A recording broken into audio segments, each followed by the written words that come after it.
Everybody, welcome. Good morning. For folks that are on live, or quite frankly, we have a lot of folks signed up for the recording. No surprise. My name is Scott Giese from Jostens. I work central and northern Pennsylvania. There's what am I pointing at? This way. There we go. My friend Carissa Tumbush, who works south and southeast Pennsylvania, I guess. Good morning, everybody. On behalf of all of our Jostens colleagues across the state, welcome. If you're watching the recording, which most folks who signed up, that's what you're doing, welcome. Yeah, we're doing this during the school day because we knew everybody would be available to do their presentations. And frankly, folks, you have enough to do in the evenings. All right, we're not going to bore you in the evenings with a couple of hours, but we've got 2 hours of ideas, and we're going to get right to it here in just a moment. Very briefly, here's the rundown. We have 8 presenters here today. We have 6 schools, 5 high schools, 1 middle school. They're going to be showing all sorts of different ideas that they've been doing successfully in their particular buildings. And we have 2 national Renaissance speakers. Our friend Dr. Phil Campbell is going to join us toward the end. And our friend Dr. Michelle Carney-Ray-Yoder, who is a Renaissance Hall of Famer, and also the leader of our relatively new Jostens Renaissance North Atlantic region. And we're going to hear from her about the superintendent level because that's her day job. And so we're going to have that a little bit later on too. Hopefully we do not have any tech gremlins showing up today. That's my only fear for this event, that some tech gremlin's going to pop out of nowhere. So Carissa, go ahead and kill your camera. We're going to get going right here.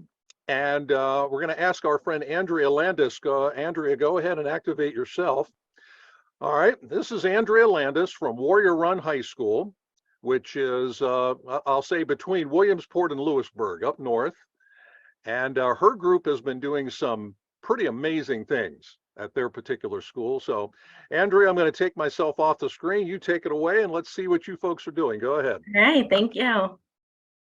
So as Scott shared, I'm Andrea Landis, and I'm one of the principals at Warrior Run High School. I've been working with the high school now for five years. It's my second year in this role. And this is our 3rd year that we're implementing the Jostens Renaissance framework as part of our tier 1 of our multi-tiered systems of support.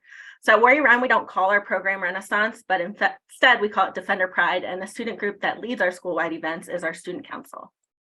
So just a little bit about our district. Warrior Run is located in central Pennsylvania, and the district serves approximately 1,500 students.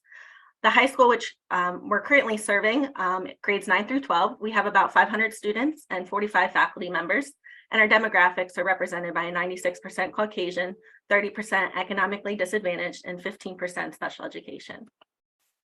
So during the 2019-2020 school year, a team of educators were engaging in professional development to improve our multi-tiered systems of support at the high school level, with a focus on behavior. So in February of 2020, members of our team, along with students, attended their first Jostens Renaissance conference that was held at one of our local high schools.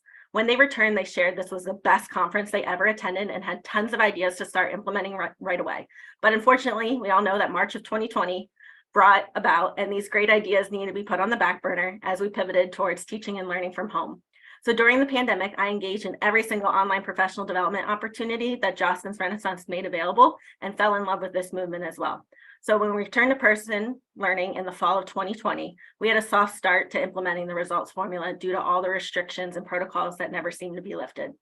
After we reflected on the year, we knew we needed to do something different. So we kicked off the 2021 school year with a packed gym for a welcome back pep rally. We definitely followed all of the protocols in place, and we were making sure that this was the best year yet for our students, regardless of the barriers that were put in front of us. And then from there, our student council advisors and students hit the ground running with ongoing events and activities to keep the excitement alive. So the first component of the results formula is respect. We show respect to what we value as important. And how do I identify what we value? We asked our staff, what does it mean to be a defender? So from the responses, a team of educators identified what Warrior Run is and what we valued, and that is Defender Pride. Pride has been defined as being positive, responsible, involved, dedicated, and excellent. So just a side note, if we're to go through a rebrain again, we would have asked this question on a much larger scale to students, to parents, and the community. We've identified what pride looks like in each of the locations around our school, and these expectations are taught and posted in the appropriate areas. We use PBIS, which is Positive Behavior Intervention Systems framework, to develop our multi-tiered systems of support, but have enhanced Jostens utilize Jostens to enhance our Tier 1. So at Warrior Run, we created an energized culture of recognition that runs broad and deep. It's a culture that's purposeful in identifying achievements of all stakeholders and thoughtful in recognizing them. A culture focused on catching students and educators doing something awesome and publicly recognizing them for it. So I'll start by sharing some of the things we do to recognize our students. So faculty and staff present pride cards to students who are living out what it means to be a defender by demonstrating pride. Cards are turned into the office and drawings are conducted weekly, monthly, quarterly, and at the end of the year for prizes. Prizes include gift cards of various denominations. And then administrators also present pride cards to our staff and faculty for demonstrating our core values in exchange for Gene Days. Improving attendance is a building level focus this year, so we've been recognizing students who've had perfect attendance each month by posting their name in the office lobby. So far each month, our perfect attendance has improved with 162 students with perfect attendance in December. Each month, a committee of faculty members nominate senior students for monthly awards. And then at the conclusion of the year, all the students who received outstanding senior recognition are invited to attend a banquet to acknowledge all of their accomplishments throughout the year. The past year, each student also invited a faculty member who has made an impact in their lives to attend the banquet with them. This faculty member had the honor to introduce the student at the event. And then other senior awards are sponsored by organizations such as Washington Lions, Tribetville Lions, and our Rotary Club. Students are invited to those monthly meetings to be recognized by the organization and receive monetary awards. And we do a number of other recognitions for our seniors. They're invited to participate in our signing day to share their post-secondary plans. This includes our athletes, military, and our workforce students. And at graduation, we showcase each senior and what their post-secondary plans will include. Our athletic groups that earn the state championship title participate in the Walk of Fame through the halls of our high school. And they also receive a celebratory ride through our community on a Warrior Run Fire Department truck with sirens and all. And we also utilize Jostens in order to recognize students on a national level. So I nominated Avery last year for organizing an event at our school entitled My Jersey, Your Impact. Each of our seniors involved in a fall sport or band had the opportunity to recognize a teacher or staff member for having an impact on them. So in order to maintain the surprise for all faculty, Avery worked with other members of student council to plan all the logistics necessary to pull off this event. She coordinated which students was recognizing which faculty member, what time it would occur, and what the students' jerseys would be hung outside of the teachers' classrooms. The emotions were high as students presented their teachers with their jersey and shared the reason why that teacher had made an impact on them. The jerseys hung outside of the teachers' classrooms for the next few days while parent conferences were held. In our lobby area, a space was dedicated to our band director who lost her battle to cancer in 2019. Avery dedicated her majorette uniform to Mrs. Dahl and shared the impact that she had on Avery's life. Avery spearheaded an event for the first time at Warrior Run, which has become a tradition at the conclusion of each of our sports seasons. Avery was truly living out what it means to be a defender, and we are super proud of her. And then in December, I nominated Gabby for bringing a popular Halloween event, Trunk or Treat, to the Warrior Run school community for the first time. She spent the time working out all of the details of the evening, from where the trunk would be placed to where our trick-or-treaters would line up to wait. Gabby reached out to all our middle school and high school student organizations to encourage them to host a trunk and even provide a contest to encourage some friendly competition. She was able to get 33 organizations to host a trunk, and Gabby did an excellent job sharing the event through multiple avenues. Over 450 trick-or-treaters from the Warrior Run community were in attendance, and this event was an amazing opportunity to connect the school and the community together to build relationships. And pictured on the right are the Warrior Run principals participating in this event right along with our students. As a leader, we modeled living out what it means to be a defender by getting involved in all the events that our students put on.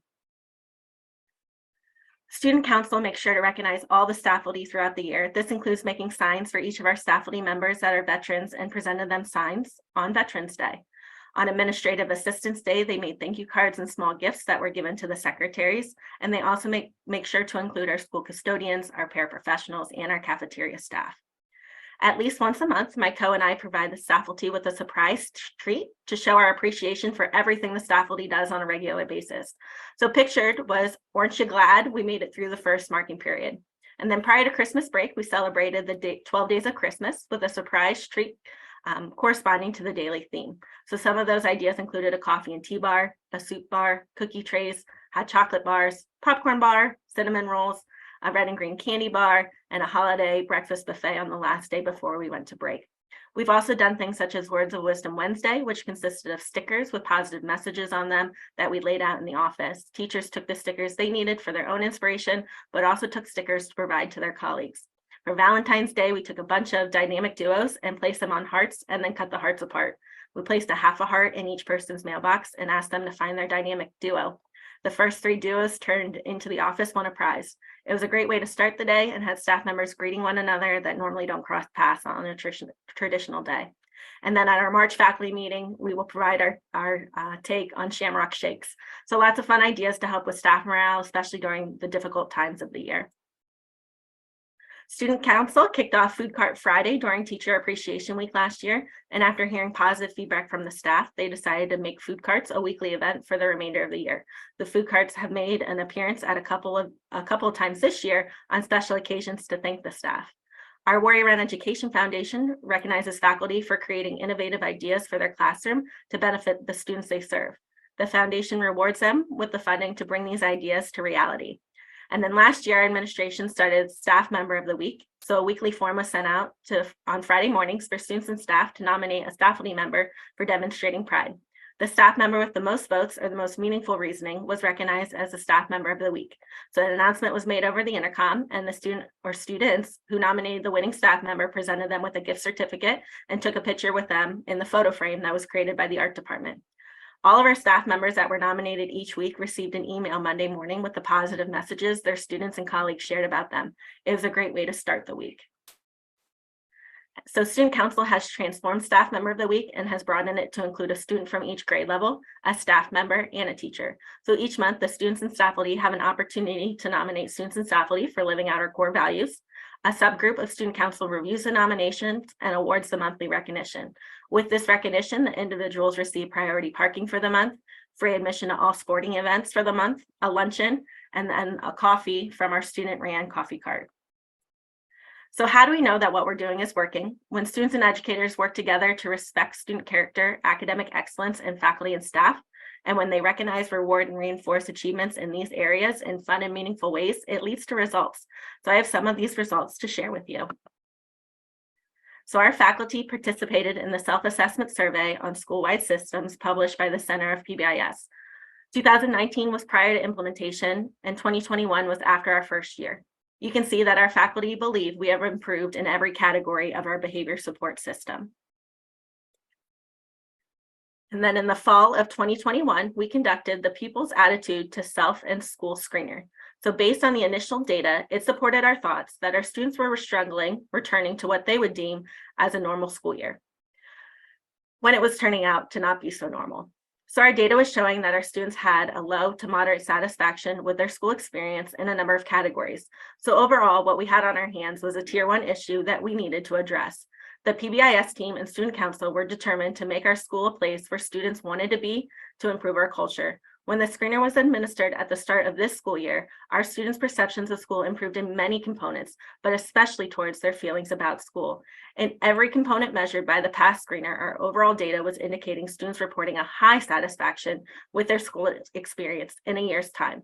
This slide is highlighting the growth measures in our percentile scores from our initial screening, which was the fall of 2021, and the screening this fall. So our class of 2026 had a 28.9 percentile increase in their feelings about school and a 24.9 increase in their general work ethic. Our class of 2025 had a 14.1 increase in their feelings about school and a 24.2 increase in their attitudes towards teachers. Then both the class of 2023 and 2024 showed an increase in their attitudes towards attendance and their feelings about school.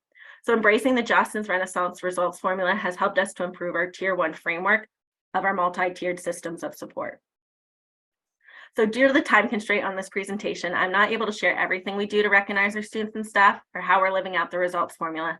However, we do utilize a number of social media platforms to tell our story. This includes additional ways we recognize a variety of students from their accomplishments in academics, extracurriculars, athletics, and/or success after graduation.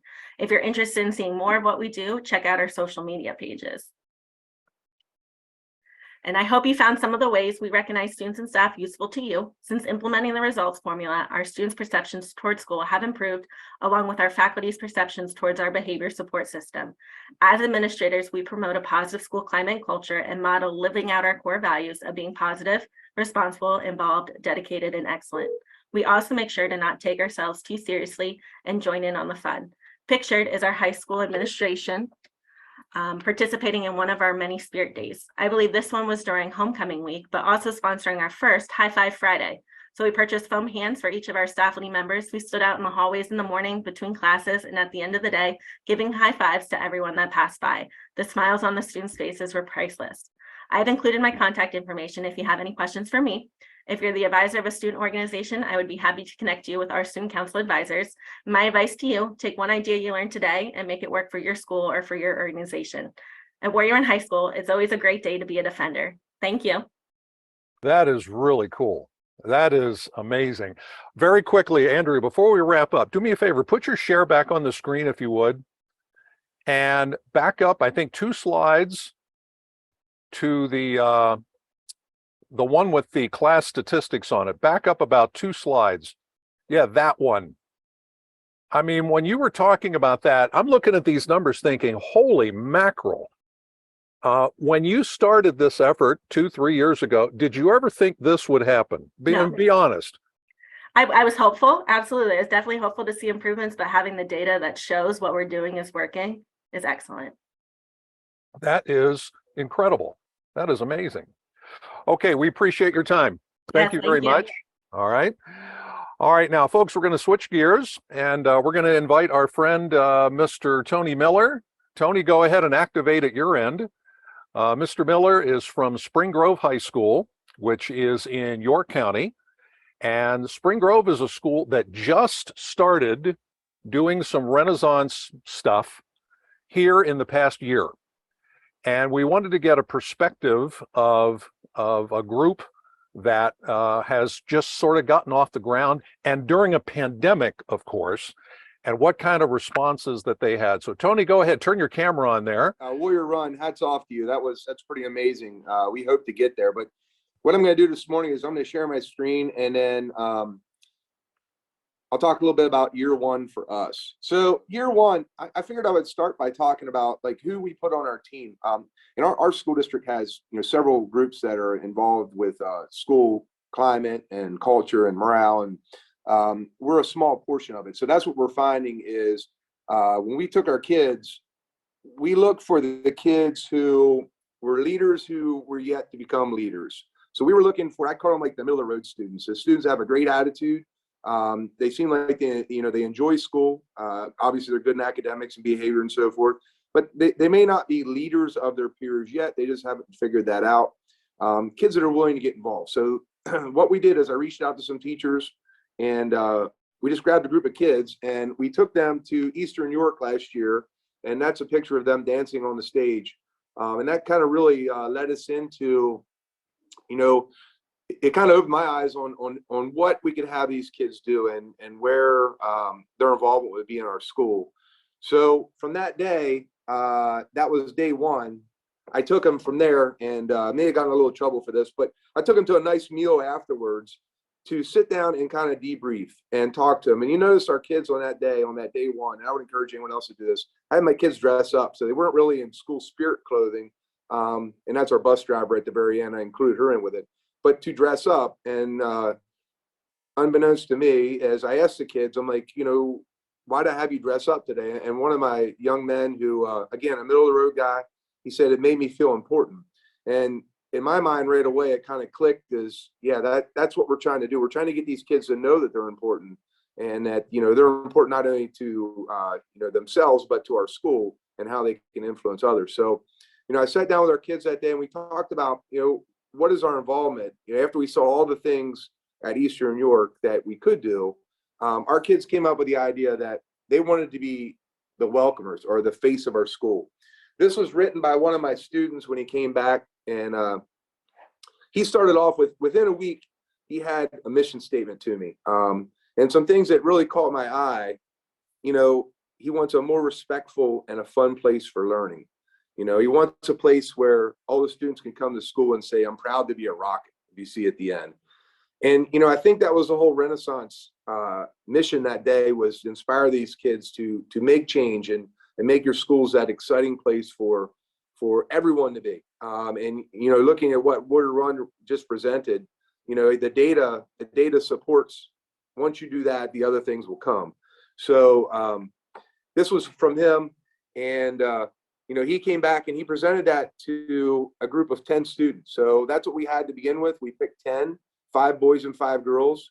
And we started from then trying to figure out, okay, well, what do we want to do? And they said, we want to welcome. So my AV crew, you can see that was our first morning high five within about 2 weeks of coming home. The kids did that. So we had some music outside. We had, strobe lights and smoke machines. And to say that our kids walking in were in shock. They didn't know what they were walking into, but I can tell you there were smiles on faces everywhere. And kids were that high five, that morning high five. And I know those of you who have done this program have seen this, was incredible just to break the ice that morning. They're coming in, it's still a little dark out, but what's going on in school? So our building actually has 2 entrances. This is where our upper class were coming in from our back parking lot. Same thing was happening on the front as kids got off the bus. Our Renaissance students were out there, doing high fives. So that's continued. We've done morning high fives.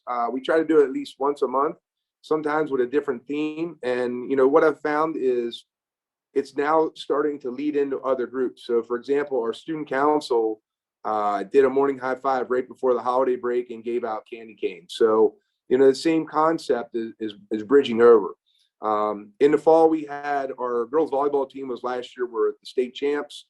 To start the fall season out, they were involved in a morning high five. So we had members of the girls volleyball team that were out there doing that. So other groups have started to get involved and see the impact of doing such an idea. So that was our initial go. And again, we've kept this up and we've tried to continue to do it. Our audiovisual or AVJ team has been very helpful in providing, sound and lights and all that stuff with some coordination. So that was our first start. The other thing that we did last year is our kids kind of revitalized our club program. So, and they're thinking we're, welcoming kids, making a fun place to be, is getting kids involved. So here's some kids in our fly tying class. Our clubs meet about twice a month for 30 minutes. And all kinds of different things are going on in that club period, from something like this to, there's music and art, and there's all kinds of things to get in. But we saw in the past, kids weren't getting involved. So our club program was kind of going by the wayside. We felt that was still an important part of our culture here. So we did a club selection last year, and then it's just been more student word of mouth, student social media to promote our clubs and get kids involved. So we went from probably, I don't know, I want to say 1/3 of the school involved in clubs to we're probably at 2/3. So we've almost doubled our number of kids that are involved in extracurricular club things, not necessarily sport activities. End of the year last year, we did this one. These were our cafeteria staff who were retiring and our teachers. So our kids put together a day where they were recognized. This is our main hallway, and that last day of school, when kids are kind of in homerooms and they're bouncing around from here to there, every homeroom came down and they made a card where all the kids signed it within their homerooms. Our high school, we're in South Central Pennsylvania. I guess I should have told you that. 9 through 12, we have about 1,300 students at our school. So, they got well wishes from about 1,000 kids on that day in some form of card. And our cafeteria staff, that was a pretty big deal to them, as well as there were secretarial staff on there as well, and teachers. So to recognize the years of service and what they've done for them. So a really nice thing that our kids help facilitate. So this fall when we returned, I tried to meet with our kids probably, I would say once a month. Sometimes it depends on what's going on. It might be more than that. We try to have one at least sit down, organized meeting. This year when we came back, we actually held elections and elected, the kids decided on what groups they thought would best impact our school. Things that we're talking about were school climate and color on the walls, the bathroom program, decorating, posters and so forth. They were talking about welcoming new students. They were talking about obviously fundraising for materials and so forth that we needed to use. So the kids selected, or elected people for each position to kind of lead that way. And when we go to our meetings now, it's someone organized like an official club or official student group, more than what it was last year when we climbed on a bus and went to Eastern. So again, these students, by doing that, they've grown in their ability to lead, is what I see. Is they actually are now in charge of something, and they can use their leadership skills. They feel valued in doing that. So we do the morning high fives at least once a month. Again, other student groups are doing that. We've done some fundraising and grant writing, and I'll talk about them in a moment. And then some goal setting for this school year. So this is our big thing, and I actually have a student doing this today. Our students felt that when students move in, they usually get a student from our school. The prior practice was that would take them around first thing in the morning or the day before and show them where their classes were. And sort of the next day when they come in, it's their first day, off you go. And our kids really felt that this was an important thing for us to tackle, is really getting that student to feel comfortable here and to see what a great school we have. So I didn't put the whole thing in there. You can see just the beginning. What we did is we kind of trained our students a little bit. Our students are part of our Renaissance group to, this is how you greet someone. This is what you want to do. This is how you make contact, all those little things. And then what they'll do that morning is they'll meet first thing in the morning. Our school day starts at 7:20. That's when kids are getting off the bus. They'll meet with a new student. Today, it's like I said, there's a student that just came in, introduce themselves with their counselor, and they'll get a copy of their schedule. So with that in mind, we had the kids now, they take them, our cafeteria is open in the morning, and the IEC is our integrated arts center.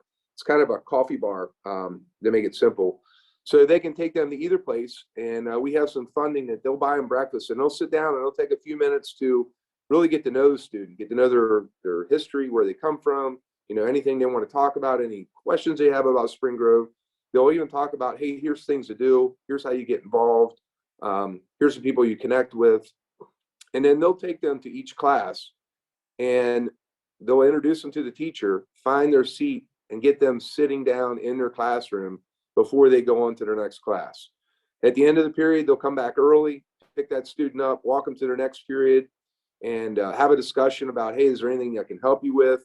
What did you think? I know this teacher, could even be things on, if you need assistance with the class, you think it's going to be hard, we can connect you with our tutoring group, so forth. So the goal is to get to know the student. And so cool thing. So the first time we did it, I had two boys that did it. I had two brothers that moved in. So I got two of my guys to meet with them, and they took them around and got to know them throughout the day, and even to lunch, where, they took them to lunch, and they have a pass, again, like I said, so they can actually cut them in line with someone they may know. So I can only imagine being a new student and walking into a cafeteria like ours where there's 300-400 kids in there and not knowing anyone. So again, trying to connect them to help them feel comfortable on that day one. But what really it got me was one of our students, he took them down to our phys ed program, and our students were gym uniforms. And not only did he help him get a uniform, he bought it for him. Now I gave him his money back, but I was impressed with the fact that he wanted to have that student feel so comfortable on day one that I'm going to take care of this for you. And this isn't a student that, money's falling out of his pocket. This is a student that went out of his way to make someone else feel comfortable. So I think that's what we were looking for when we started talking about our welcoming program. But that's continued on to the point where at the end of the day, in this program, kids will get back with them. They'll make sure they get on the right bus to go home.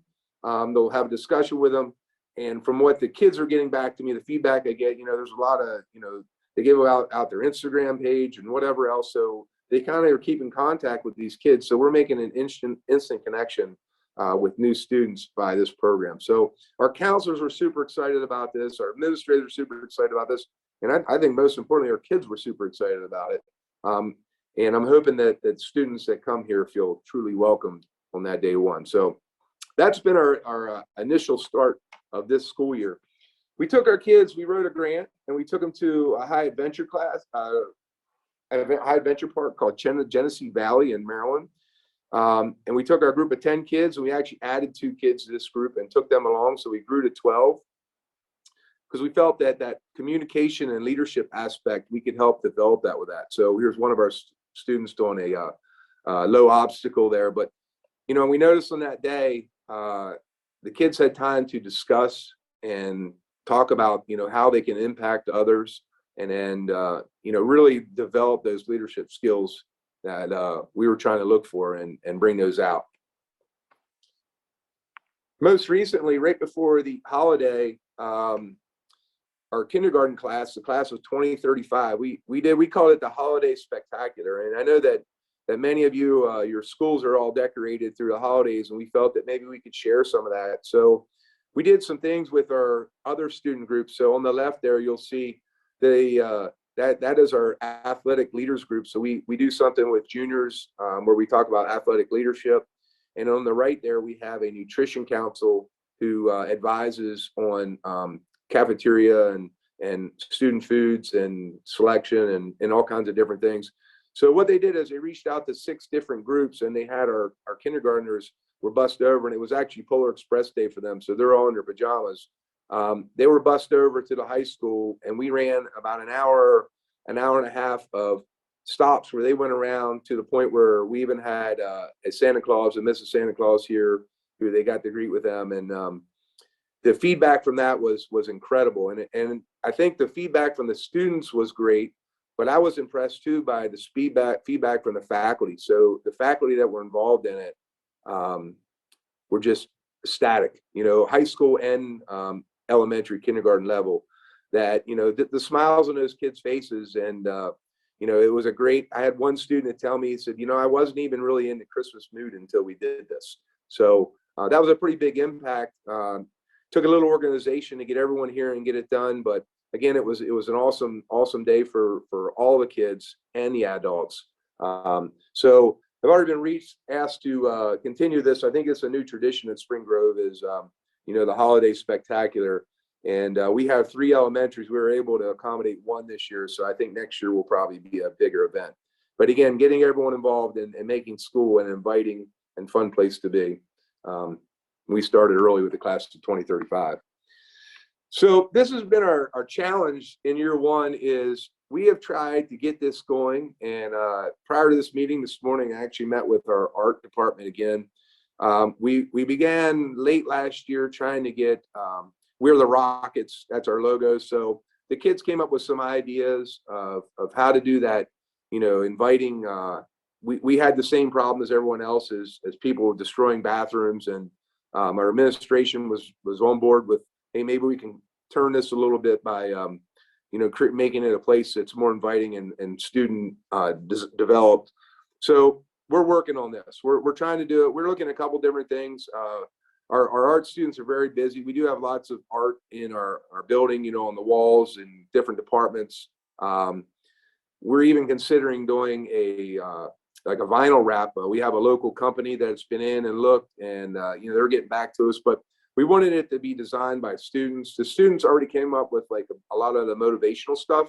So, you know, fly me to the moon or whatever. You know, they had a ton of different quotes they wanted to put in our bathrooms, but doing that outside. And we're going to start with one, the most visible one in our school, and then we're going to continue. You know, our goal is 1 a year. So that's been our challenge, though, is getting all the pieces to come together on that. And obviously, before you paint something on the walls, you want to make sure that everyone's invested in it and that it's something that we want to be seen.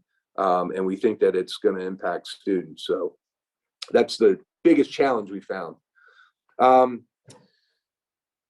We've written some grants. So this year we did some mini grant writing, and we just got a grant for $1,000 from our school that we're going to use to provide. I thought I had that slide in here, but maybe I skipped it. I didn't have it. We did I'm sorry for scrolling through like that, but we did a new teacher welcome this year. And I like the idea of the sticky notes. But what we did is we created baskets of, had t-shirts in, it had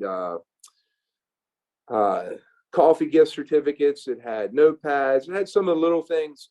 We did some things that were, we did some mugs. Our tech group were able to do some mugs that were engraved with the teacher's name and the high school name on it. We did that for for all teachers and all staff, custodial staff or secretarial staff that were going to be at the high school. So our students did that over the summer. They put that together, and we're doing the same thing for new students. So that's where some of our grant money is going to go, as in those types of things. So next up, I guess that's where we're at. If you have questions on that first year start, again, our probably the hardest thing I think that I've found is the difficulty in getting students meeting once a month. That's probably been the hardest part, without pulling them out of class. But you know, we've overcome that, and I think we think some great things have happened. All right, Tony, appreciate, boy, that's a lot of stuff for 1 year. Wow. That's awesome. All right, let's move on to our next school. Now we're going to get a middle school perspective. And if my friend Christina, go ahead and activate there at your end, please. Make sure that you can. This is my friend Christina Oniskonich from Central Mountain Middle School, which is in the Lock Haven area up in Clinton County. There you are. All right. And Christina is a Renaissance champion with a capital C, and I see she's got a bunch of kids in the room with her there. That's pretty cool. All right. So Christina, let's find, you're doing a couple of interesting projects at your end, and maybe, you know, at some point, give us sort of a middle school perspective on this, because we've had high school speakers now. We want a middle school speaker. So I'm assuming you are, go ahead and unmute your mic. All right, And so I have a group of students that would like to present, and we were having some issues trying to get our Instagram page to load because of course it's blocked. But we do have a video clip to share at the end as well. no But problem, go. I'm going-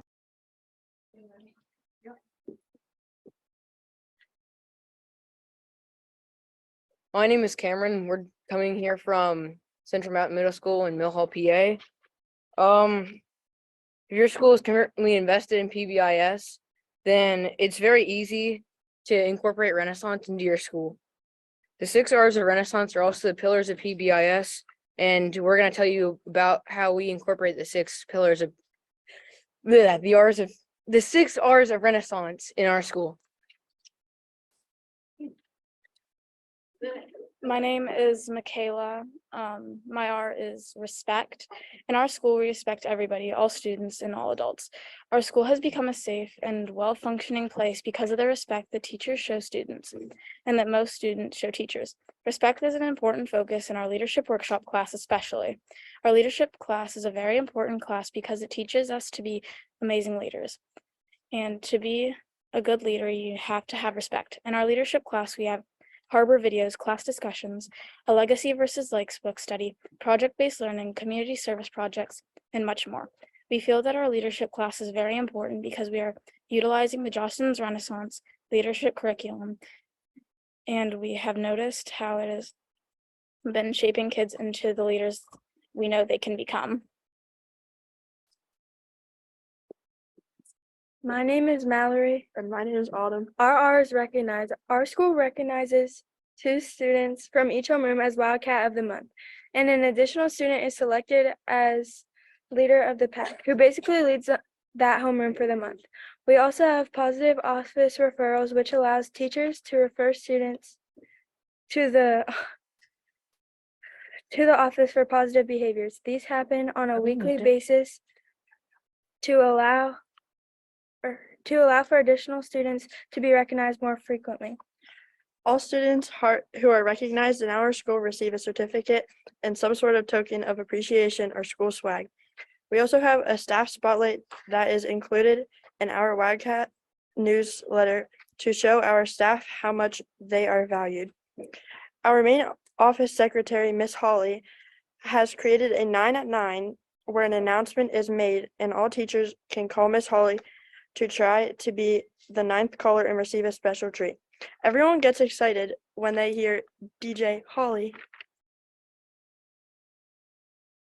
Where's the camera? Okay. My name is Aaron, and my R is reward. Sorry. On a daily basis, students receive points through our PBIS rewards program.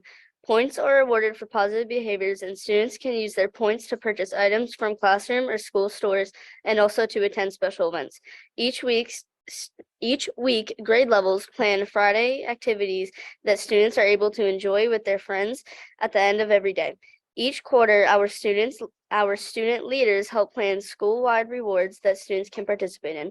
These events are sometimes an all-day reward in which students can select from a variety of fun and engaging activities.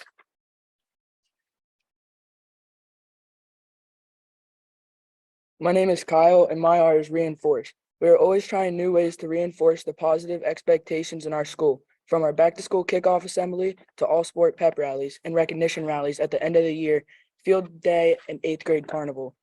Our school year is packed with events and activities that reinforce all the things that we strive for as Wildcats at CMMS.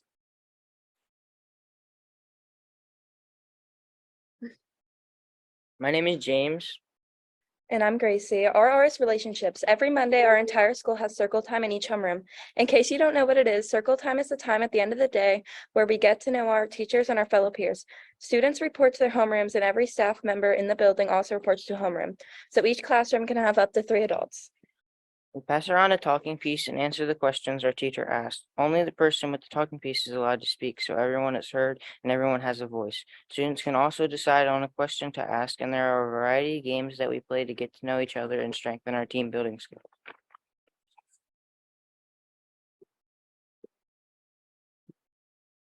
Okay, so those are just some of the things that we do to focus on our formula here at Central Mountain Middle School. It's been quite a journey, and we are constantly looking for new ways to engage our students, give our students voice and choice when it comes to the things that we do within our school. We do have a Central Mountain Renaissance page on Instagram. You can find us at CM Renaissance. And I just wanted to share with you quickly a quick video that showcases our 8th grade field day / carnival at the end of the year. This video was completed a couple years ago when we were trying to find ways to get our students outside, get them to mix around with each other, and still have fun to close out a very tough school year. So here is our quick video. Hopefully I can get this to work.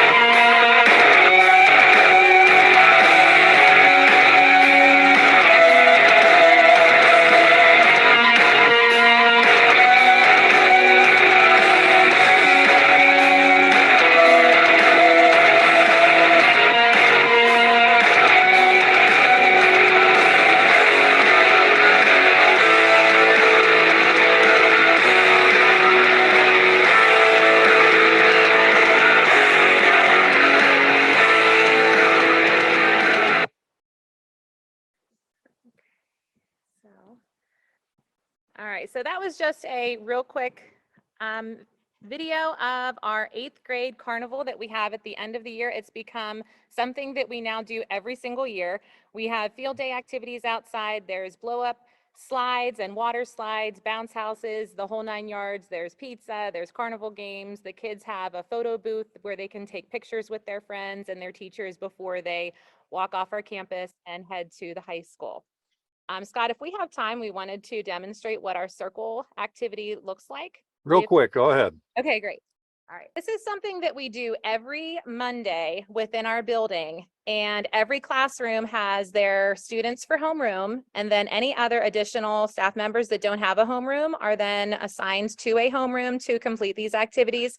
Like the student said, we have a talking piece, which sometimes is something silly or a toy of some kind or just a random classroom object. And the only person that is allowed to speak is the person who has the talking piece. And then we decide on questions that we get to pass around the circle to answer. So we're going to start with the question, what has been your favorite experience being part of a Jostens Renaissance school? My favorite part is being able to help organize all the events that our school does. Christina, let's see if you can get everybody closer to the camera there. Got to make sure we can hear everybody. Go ahead. Okay, so we do sit in a circle, so it's kind of hard to, get that circle experience. But in the classroom, we totally changed the classroom setup. Everybody is sitting in a circle or standing in a circle so that everybody is facing everybody else. So even though we're bringing it closer, and just so that that's what we're going for. I would say my part is probably helping everyone with school and getting stuff organized. My favorite part is probably just doing some of the rewards, like the tournaments and stuff that we've had. Big and loud, guys, so we can hear you. I have to, my favorite part is being able to do the things that we can do because of us. Mine is all the stuff like this that we do, like assemblies and like teachings and lessons and stuff like that. I like when we plan stuff and organize our rewards or activities or assemblies. I like being able to organize the stuff and not only organizing it, but being able to participate in it. So Scott, I think my favorite part would be letting these students take the lead, because as you can hear, they love to plan and organize. They get opportunities to speak about what they want to see in our school, and they make it happen. These kids work really hard, and when there is a job to be done, they go at it. No questions asked. They are full force, totally in, and totally ready to go. Okay, so that would be the question part of it. And then we usually throw in some type of a game just to have a little bit of fun, because if it's not fun, do we really want to do it? No, we like to make it fun. So I'm going to pass something off to Mallory in the hopes that she'll understand what I'm trying to pass off.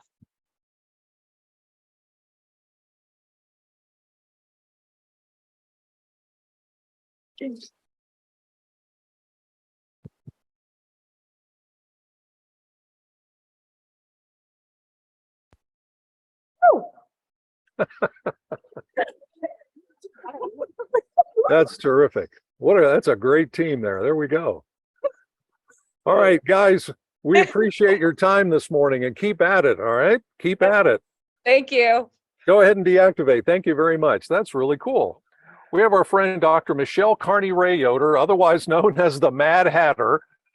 Maybe briefly she can describe why she has that rather interesting nickname.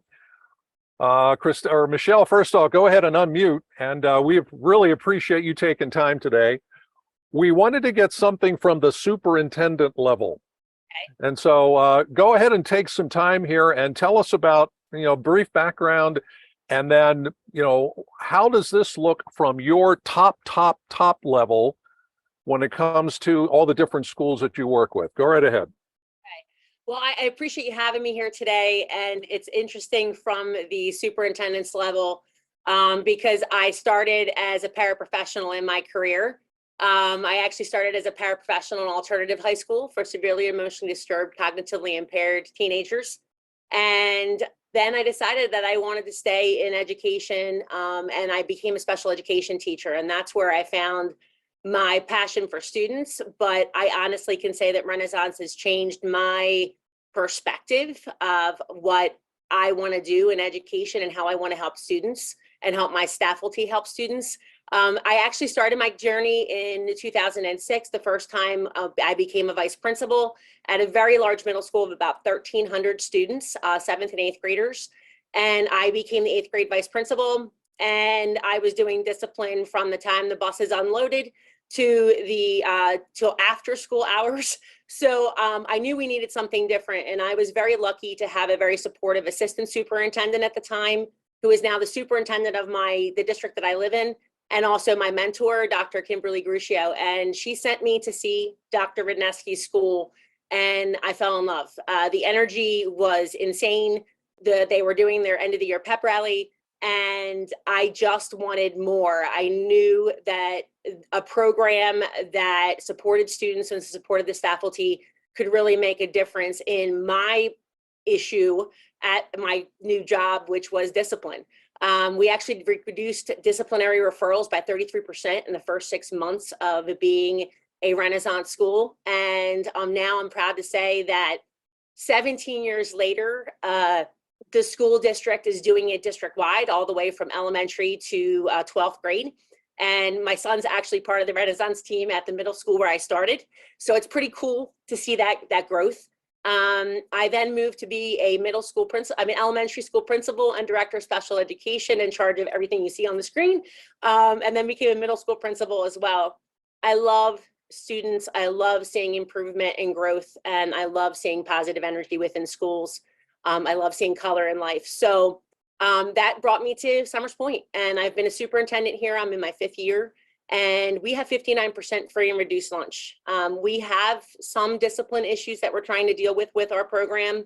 We are also an MTSS school, and we're also trying to improve our student achievement, especially coming out of COVID. So from a global district level view, I'm passionate about Renaissance, have been for 17 years, and I'm excited that I took my team to JRDC this summer, and they are on fire. So it's been a pretty awesome thing. As you can see in that picture to the left, I'm hanging out with Santa Paws right before the holiday. That was a fundraiser for one of our local groups. And I love what I do. And I love the fact that my faculty is on board. So if you see this program, we talk a lot about what it means to be a JAG as well. When I started in this district, we were community schools. I was in charge of taking that community school perspective and moving it to a district perspective, and going from community schools to one large district with an elementary to middle school. And we really, how I explain Renaissance and the 6 R's is that it's one big umbrella that encompasses your entire building, your entire district, because it is PBSIS, it's RTI, it's MTSS, all of the acronyms, restorative practices, all of that is encompassed underneath that umbrella. And it's really important to make sure you're doing as much as possible to support all of those, the 6 R's to get to where you need to. But the key one is relationships. I really believe in relationships. I've been blessed to make a lot of connections. And I think that is probably one of my favorite parts of Renaissance, is that I now have people around the country that have done successful programs within their buildings or their districts. And I can call them up and say, hey, I'm having problems with this. What do you think? You have any ideas? And I have resources. So I have human resources, and I have a lot of free resources from Jostens that I wouldn't have otherwise. And I think that's the most important key to what we do every day. And that is to make sure that you have those connections that you can call on when you need them, because we all obviously know we don't have unlimited budgets in school districts, and we have to utilize those resources as much as possible. That's why I'm a big believer in the business partnerships of Jostens. In my 17 years, I've had a lot of conversations with people about, well, they're a business. Well, yeah, everything we do in education is a business. And I've had these conversations with my school board. I've had these conversations with other administrators, because they think, well, Renaissance, what does that give you? Well, I can call up, I can get Elmer's glue in my building, but they're not giving me anything extra. I can get Ticonderoga pencils or Dell computers or Chromebooks, and they'll come in and I'll pay the price for them, but I get nothing. There's no added benefit to a lot of these businesses. And that's what I love about Jostens, is that I have a network of people that I can reach out to. I have my reps that I can call on and ask for things or ask for help. I am very blessed to have to work with Scott and obviously Carissa and all the other reps that are up and down the East Coast. But I'm blessed to have a wonderful yearbook rep who I've worked with my entire administrative career, and also a great, Scholastic rep as well, that I called up actually a week before graduation and said, I need a couple more gowns, and he drove them down here to me. You don't get that customer service and support from any other organization in education. And that's what I love so much about my Renaissance leadership group. This is my rep. Terry has been with me through it all. And his team, I've even done a yearbook with him when I was an elementary principal. I wanted my kids to have a leadership group. And I wanted them to have something to take with them, and that is their yearbook signing or their memory book signing as they're moving on to middle school. So leadership and all of the things that go along with Renaissance are truly, I say pre-K to 12, if not pre-K to 16. So, and that college level. So it's really important to make sure you have those connections. And that's what I love so much, is that I can count on Terry and Tom and I have people that I can reach out to that I need help that get what we do in education. One of those ways that he helped me was rebranding. We actually started with, when I first started in the district, we had a butterfly for our pre-K program. We had a dolphin for our building, Dawes building, and we had a jaguar for our Jordan Road building. No connection whatsoever. And what has been so great is that we've obviously discussed what it means to be a JAG. We've rebranded to all the same colors. The artists that Terry has connected me with have been phenomenal in helping me get all of this done with the rebranding part in general. And it's actually led me to rebranding my building. Spirit Gear, I have a website. I don't have to hold inventory, that I can get gear out to my kids and their families. And it's reasonably priced. I've got all of my windows and doors redone and rebranded, even our rugs as you come in the building. We have our junior JAG, the kids named him, he's JJ. And then we have our big JAG at the middle school. So I really love the fact that I have all of this support to make things happen. And I think it's important for any schools that are either just starting, a couple years in, is take advantage of the schools around you that have started programs or have existing programs. I always tell people to follow social media. As a Renaissance champion for North Atlantic, I want us to be the best region in the area, and North Atlantic includes PA, New Jersey, all the way up to Maine. So I really feel that we are on the precipice of being the top region, and that's my goal as a champion for the area.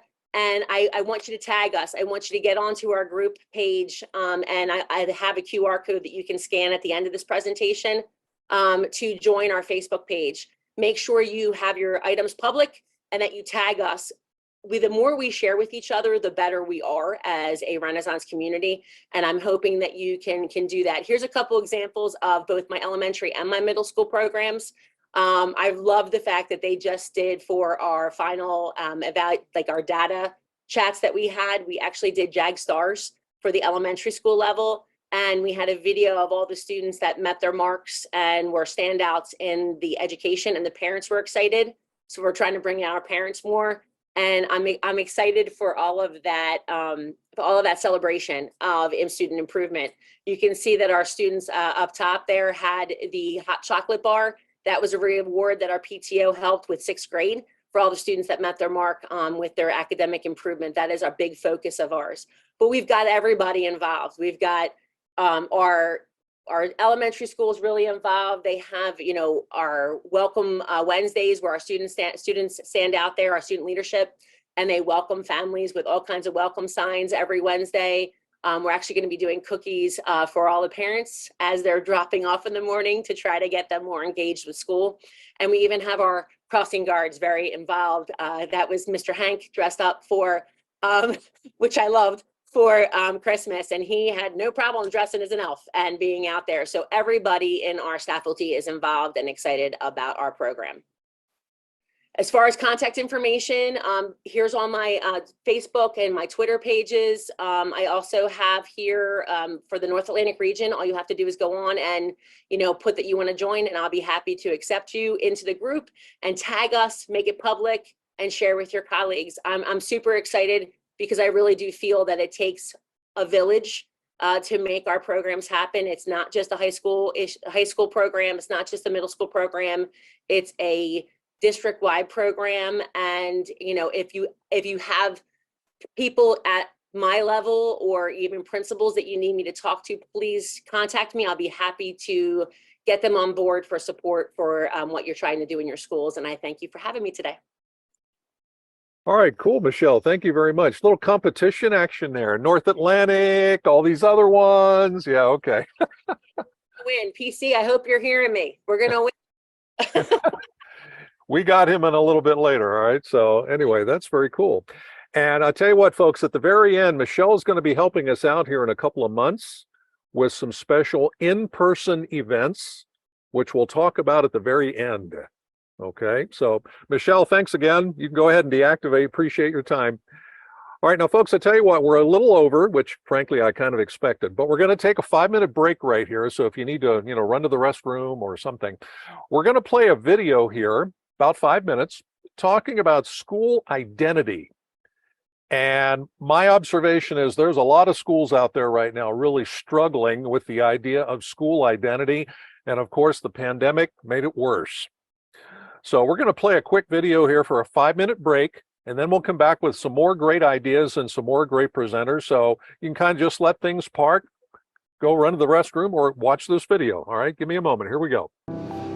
Every, let's say once in a while, I run across a school that is so different. They have an identity, they know exactly who they are, but most importantly, they understand the significance of knowing exactly who they are.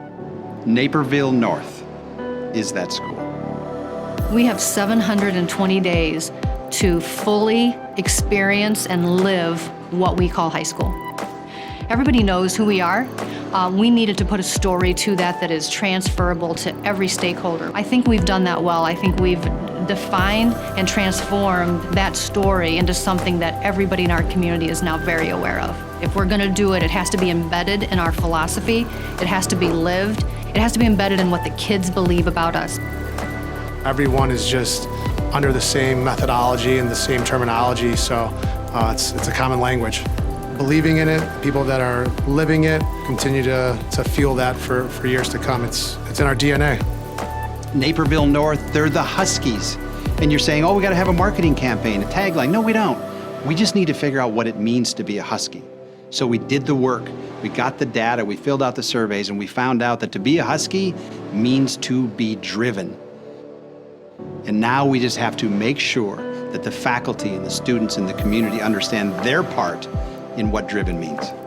I like to honor the fact that we're all different and that everyone has a little bit different idea of what high school is or should be. So I was very happy when we came up with Driven To and letting people attach their own special meaning to that community word that all of us had in common.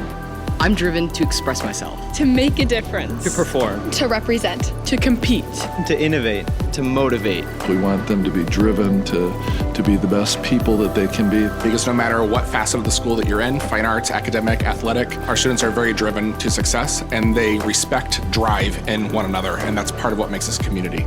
And that driven mentality it's who we are as a program, as a school and a community.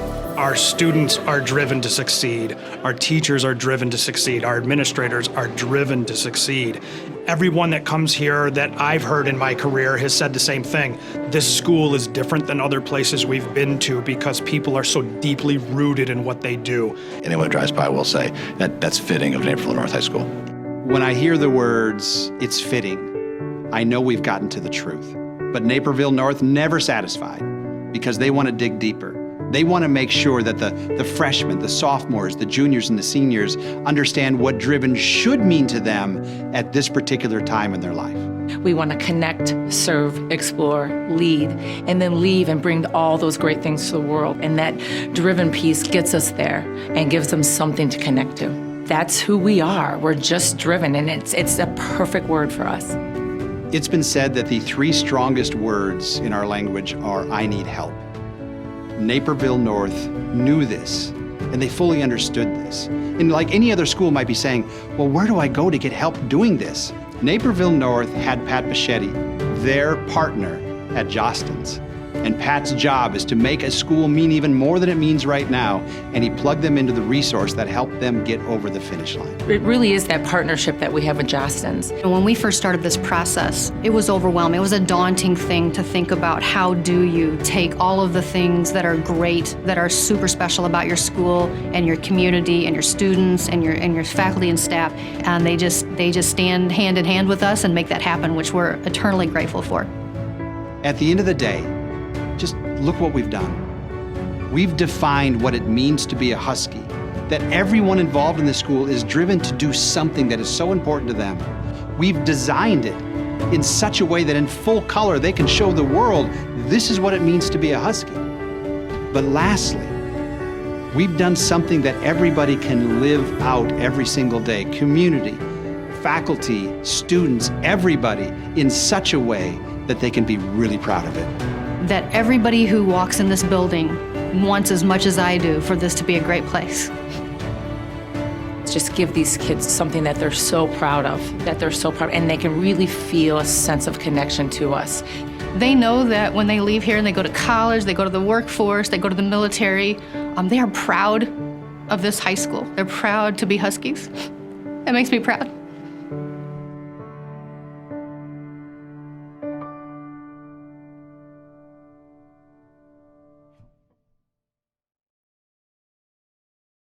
That's pretty powerful, I think. And I've seen a lot of stuff, but I saw that piece and I thought, boy, we got to play that. The gentleman that was speaking there, his name is our friend John Jensen. John is a nationally known school identity expert. He has worked with schools all over the country, like Naperville. And if school identity is an issue for you, school branding is something you'd like to work on. You'd like to change or clean up or freshen up or whatever. Have a word with your Jostens representative. They'll put you, make the right contacts and so on, because we know that school identity is such an issue right now for a lot of folks, big schools, small schools, everywhere, that what we call school mark can possibly really do you some good stuff. All right. Branding. All right. There's sort of an example behind me. We got some pretty amazing stuff. So if you'd like more information, again, contact your Jostens representative. All right, let's bring on Tommy. Go ahead and activate your camera and mic. We're going to bring in our friend Tommy Long, who is from Annville-Cleona High School down near Hershey. So we're sort of the southern part there. Tommy, how are you? Good. How you doing, Scott? Well, let me go find your particular presentation, because this is one I actually have here at my end. And to start off, tell us something about your school. Yeah, Annville-Cleona, we're a smaller school district. We have about 1,500 kids, K through 12. We have 3 buildings within our district. One building is a K through 2, another building is a 3 through 6, and then we have our secondary building, which is 7 through 12. Looking at the district, we get all the time, being so close to Hershey, can you smell the chocolate? Depending how the wind blows, yes, we can smell the chocolate here. So it's one of the nice advantages, 15 minutes from Hershey Park. So a lot of our kids work there in the summer, so it's a really nice connection there we have with our location. We got connected with Renaissance probably about 5 or 6 years ago. We had an opportunity to take some students to Bishop McDevitt High School, which is just outside of Harrisburg, and we got to see PC and Mike Smith do a presentation there that day. And we came back and the kids were just chomping at the bit, ready to go. They wanted to do everything we heard that day. But the challenge for us was sort of pulling them back a little bit and trying to ease our way into the program. We started with some different steps. We introduced what we called Fun Fridays, where the kids would get to pick different activities they wanted to do for a period of time on a Friday with teachers, leading different activities like board games or movies or going outside and playing tennis or whatever it might be, to help build some relationships there. So we were really getting that going. It was really starting to become what we did. We started introducing the first day of school being more like of a celebration instead of being sat down and going over all the rules. That became something that was really important to us. And then COVID hit. And so we had to back up a little bit. So going back, then we started to, once COVID now has sort of passed along a little bit, we've started introducing some of those ideas back into what we're doing in terms of getting everybody excited about school and being a part of it. We do not have a Renaissance club per se, but we have a Renaissance group, and we had that open to all the students. Anyone who wants to participate in it can just sort of fill out an application and meet with me and a couple of the other teachers that sort of serve in those roles and help, facilitate their different ideas, and we move on from there. So looking at that, if you go into what we actually put in place for this year, this past summer was the first time as a district we had anyone go to the Renaissance Global Conference there in Orlando. Myself and 3 other members of our admin team went, and we were just so excited. So we tried to bring back some of those concepts in terms of what we did for the first day of school for our staff. So we made our opening day kickoff for our teachers more of like a rock concert. We had them have some breakfast and everything sort of set up for the day. We had our cheerleaders out sort of welcoming them in. I think we have a video there quick. Scott, if you want to click that to show the video of the cheerleaders.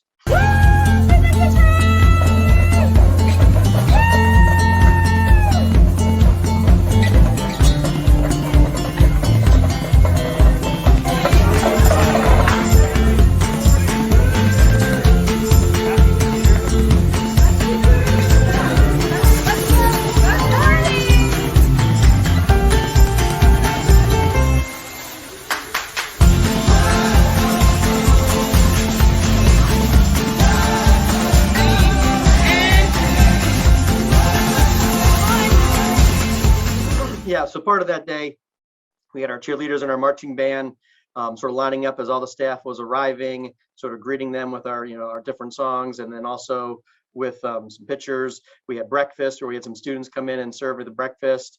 Then we walked our staff down to our gymnasium where we had a balloon arch for them and red carpet for them to walk through down the hallway. And then we sort of had them hanging out in the hallway there a little bit, and they could hear the music and the different things happening inside the gym, sort of like when at the Renaissance conference, we could hear what was going on, but we couldn't get in just yet. So the excitement was building up.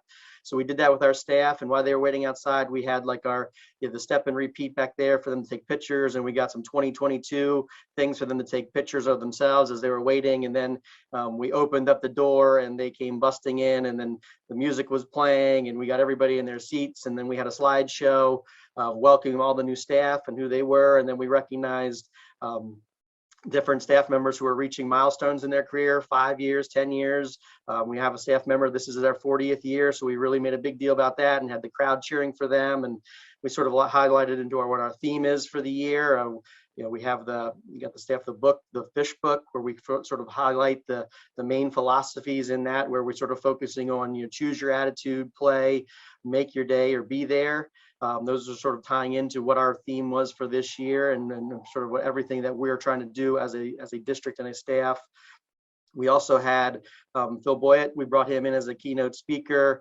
He was phenomenal. If you ever get a chance to bring him into your school, I highly recommend it.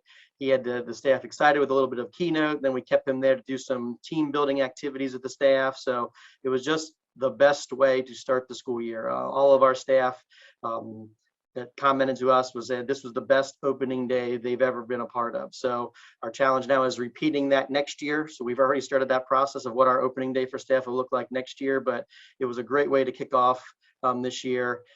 As we've been going through things with Renaissance, we've tried not to do too many things. We tried to make sure we do some things or a couple things really good, make sure they're what we want them to be. So one of the other things we implemented this year is we did door hangers idea. We saw this in a different Jostens program.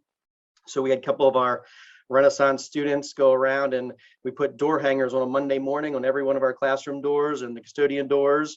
And on the door hanger, it asked them to have to pick a drink and pick a snack and have that back on their door by the end of the day. And those students then on that Monday went back around at the end of the day, collected all the door hangers. We then went out and got all the items that were selected by the teachers and the staff. And then that same Friday, about 1:30 in the afternoon, the students went around and delivered those items to each one of the teachers, their drink and their snack for the day. So that was a huge, it cost us like maybe $50 to get all those different snacks, but the impact, the teachers, they were just so excited to get the bag of chips and the drink for the afternoon. And like I said, the students just knocked on the doors, went in, delivered to them in person. So that was a really, really big positive way to recognize the staff. And we've got a lot of good, really positive feedback on how that went. And we're going to try to do that again here. Now that we're back from the holidays, we're looking at maybe in February doing it again, and then maybe once again in April. So maybe 3 times during the year, we're going to try to do this and just sort of show the staff how much we appreciate them with a small drink and a small snack. The one other thing, moving into what we've done a lot this year, because we've gotten the feedback, is the dress down days. Some of the other groups talked about that and different themes and ideas. They've been big for us. Really bringing up some of the school morale. It's something so simple, it doesn't cost us any money. We work with the students, we come up with different themes. We've done the homecoming spirit week where the student council and the students sort of put out a Google sheet to all the student body with a list of ideas, and then the top 5 items that were selected were the 5 things we used that week for our themes. So it really helped our student buy-in because they were the ones that selected it, and the entire school had the opportunity to vote on it. So that really helped that increase our school spirit we saw during our homecoming spirit week. We just got done, we had during the holidays, we had our days of to remember of December, where, starting back all the way in December 7th already, we had a list of, we had something different every day up to when we were off on the once we left on the 22nd. So basically for almost 2 weeks with the whole staff and students had dress down days, with the holiday themes to it. So it's been really good. It's been really exciting. As you can see a couple of the pictures there, the staff really buy into it. We had our Halloween one where we had one teacher dress up like he was on The Price is Right.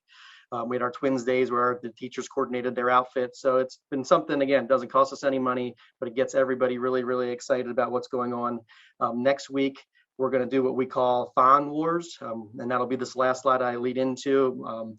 Mini-thon here in Pennsylvania is really big, connecting with Penn State. And we are a huge school, and this is our 25th year of doing Thon. Last year, we crossed the $1 million mark. That over the first 24 years, we had raised over $1 million as a school. Our largest year we've raised over $87,000 as a school. And again, as I pointed out at the beginning, we're a pretty small school district, but this has become an event, and it ties in a lot of with what Renaissance is about.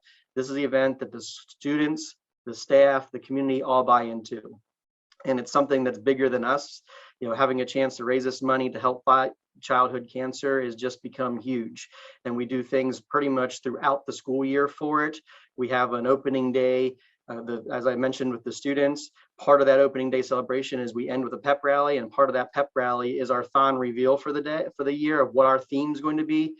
This year, as you can see in the picture there, where the Greatest Showman is the sort of the theme. So a lot of the stuff we do is connected to the Greatest Showman.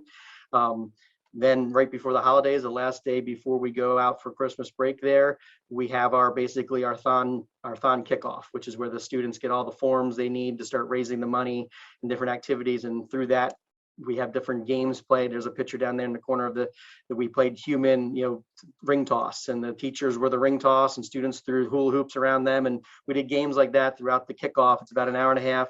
We have students come in and sort of take leadership roles in all of this. You'll see that we have a whole committee. They sort of run most of this with a couple advisors that oversee it, but this is pretty much student driven, which really makes it even better. And then, like I said, it connects with the community and raising money and bringing them out to the event. And then this will all culminate with one big event we'll have in April. We'll sort of do our 12-hour mini-thon day, sort of like Penn State has their dance-a-thon. We do our games, and we have our powder puff game, and we have the faculty softball game, and we have a bunch of different stuff happening all day long on the 12th. And it's just a really great way to bring our school together, but also give back to a great cause. And the last thing here, to save time, but we wanted to show, it's a couple-minute video here. Part of what we do with this is what we call the blue glove video. When you think about kids going to see the doctors, they're always wearing the blue gloves. So what we've done over the years is we tried to make a fun, exciting blue glove video to start our kickoff, where faculty's involved, students, and they're doing sort of a dance and activities to sort of kick that off and really be part of what we're doing with Mini-Thon. Dylan, what's going on? How's it going? Well, Thon's kept me busy, but I'm very excited about our 25th year coming up. And what's with the gloves? Oh, I haven't told you. It's that time of the year again, Dylan. It's time for our annual Blue Glove video. I know you want to be featured in it. You'll see your name in the lights. Yeah, I don't think I need to be featured in all of that. Gavin, you too? Yeah, I'll do whatever it takes. There's no chance those are going on my hands. Do you really think I'm a dancer? Come on, Dylan. Why don't you want to try it? It'll open up a whole new point of view for you.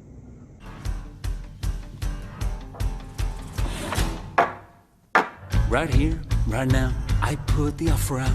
I don't want to chase you down. I know you see it. You run with me, and I can cut you free out of the drudgery and walls you keep in. So trade that typical for something colorful. And if it's crazy, live a little crazy. You can play it sensible, a king of conventional, or you can risk it all and see. Don't you wanna get away from the same old part you gotta play? Cause I got what you need, so come with me and take the ride. It'll take you to the other side. Okay, my friend, you wanna cut me in. Well, I hate to tell you, but it just won't happen. So thanks, but no, I think I'm good to go. Cause I quite enjoy the life you say I'm trapped in. Now I admire you, and that'll show you do. You're onto something, really it's something. But I live among the swells, and we don't pick up peanut shells. I'll have to leave that up to you. Don't you wanna get away to a whole new part you gonna play? Cause I got what you need, so come with me and take the ride to the other side. It'll be fun.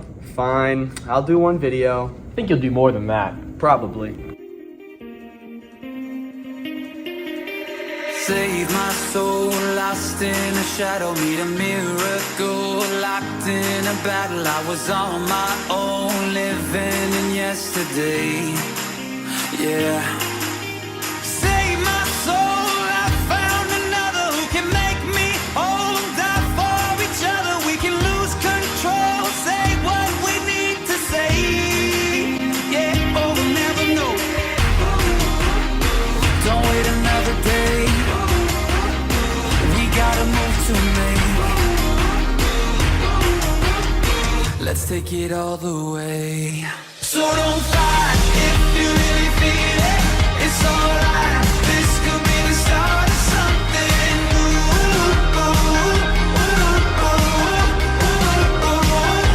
Yeah, I'm so high, got me on the ceiling. So hold tight. This could be the start of something new.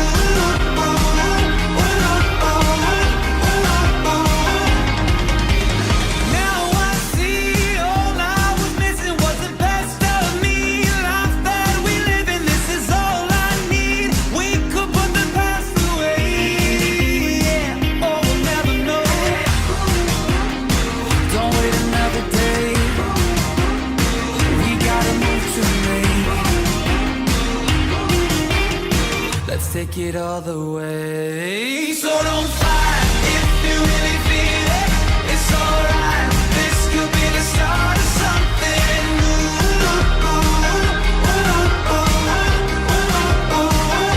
Yeah, I'm so high, got me on the ceiling.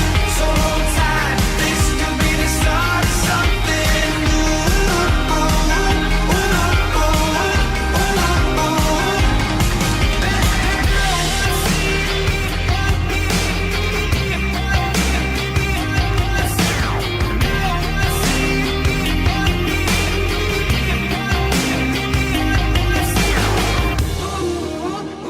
Don't wait another day. We gotta move to me. Let's take it all the way. So don't fight.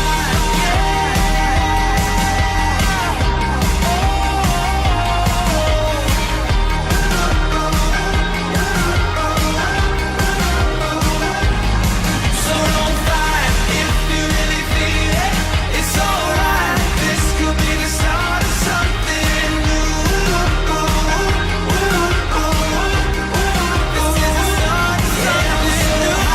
Got me on the ceiling. So hold tight. This could be the start of something new. This is the start of something new.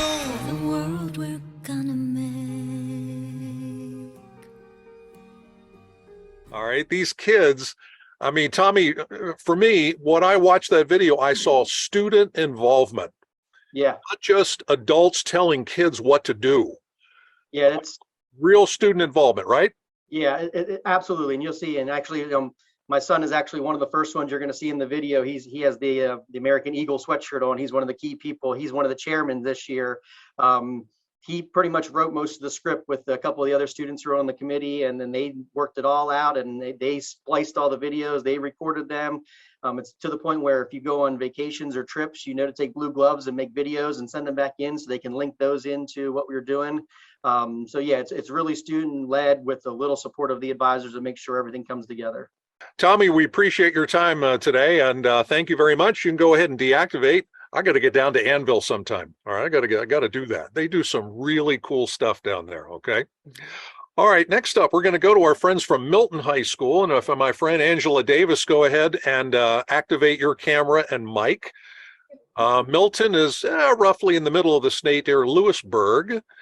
And now Ange and her group, I think she's got some students involved here.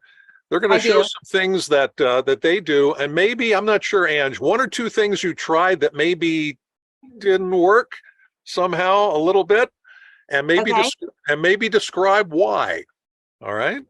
So I'll take myself off the screen, folks. Take it away. So, like he said, I'm here with I have five of I have 5 of our kids that are really actively involved in everything that we are trying to do here at Milton. And Scott, I've been in contact with Scott through all of this for several years, and probably my most exciting moment so far was getting one of our administrators to come along to the event that was up in Bellefonte, I believe. And when he was there and saw the excitement that's generated and all those kinds of things, I felt like I finally have them. Like, I've been trying to get this up and running for several years, and we do little things along the way, but I think I have them fully on board now. We had a meeting with Scott and the people that are going to brand our school, and our superintendent was involved. Both of our principals were involved. So now we're looking at rebranding our entire school.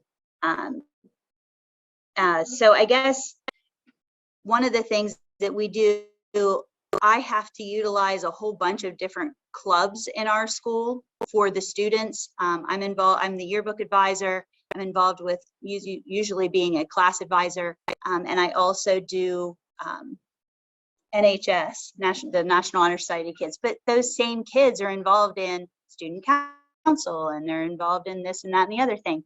So a lot of times we'll reach out to our clubs to kind of help our efforts, so that each month when we're trying to do something new for the students, something new for the teachers, it's not the same kids that always have to do all of the work. It's a big, larger group, and it helps to kind of pull in more people. So I guess that's probably one of the things that we're doing better at, and sometimes not as good at, just because there's so many things that we want to do, and it doesn't always happen the way we plan. But I think what I'm going to do is let you guys hear from our kids. We listed out some things that we do for the community, some things that we do for our faculty, and some things that we do for our students to try to make our culture and climate better here. So we're going to start with, I have Emily and Matt and Addie here. Come on over. No. Come get over here. Okay. Hi, I'm Addie. I'm Emily. Okay. So something we do for the students is for each home game, like this past fall, we did tailgating for our football games. So there was like breakfast, like the ladies from the cafeteria would roll the breakfast out, and we would eat breakfast outside. We would have games. We could win prizes. And it honestly it was like a great feeling throughout the school day. Everyone was excited for the game, and we just got our new stadium, so it was like even better. And all that fed into the game, and like student section was wild, the fans, it was like just crazy, and it was just a great time. At Milton here, our sports are really big to us. So during football season and basketball season, if we make it to like district playoffs and everything like that, each club at our school will purchase tickets for the district games, and we'll raffle them off. So like the student at lunch will like write their name, and then at the end of the day they'll go through and like pick said number of students that there's like the amount of like tickets that the club bought, and we'll like give them to the students so they can get into the game free. Another thing that our school does is we have free admission into the game with your school ID, so that all of our students are welcome to come, and we have like big student sections, and it's so good. Okay. Another thing we do, Milton's had a tradition of doing powder puff football. So the girls get like practice football, and then we have a guy cheerleading team. That was like a big tradition, but it kind of died off. Last year was our first year in honor of a little boy from Warrior Run who died, Hunter Reynolds. So us and Warrior Run like played against each other. It was a good like fundraiser for that and to help his family, our community. Something else we do for the students before we go off for Christmas break is the senior skit. And it just like brings everyone together, and we're just having a good time, and like everyone laughs and talks about it. And it's where like the seniors like make fun, or not like really make fun, but well, I guess that's what it is, of the teachers. And then after that, the teachers make fun of like the students. And it's just like a great way to like, and after that we are sent off for Christmas break. So Yeah. Another thing we do throughout the year is our spirit weeks. This year we have created a bunch of like different themes that like what was one? Santa versus elves. So the teachers would dress up as Santa and then the students were the elves. And then we had like Favorite character. we had like color wars, so our seniors could like it was like each class had like a different color, and like it was so fun. We had celebrity day, which that was probably the best one because you could like come in and like see everybody and they're just like a different person, and it's like they're just like showing off and it's just so good. So that's like the big thing here. Your student stuff? Yeah. All right, so next we are going to tell you about our staff and things that we do for the staff day. So one of the things we do for staff is we do a staff trophy. It's painted and it's rose gold, and each week a teacher presents it to another teacher and they choose whatever reason they want to give it to them. And then that teacher adds something to it and their name is placed on it, and then they give it to another teacher. And then something else we did is students made cute notes with puns on them about brewing coffee or tea in order to thank them. Oh yeah. And then we also did on Valentine's Day red ring pops, thanking everyone for being the students and being a rock. And for Easter with an egg for them on the note, it thanked them for working so hard to keep our students motivated and helping students' success.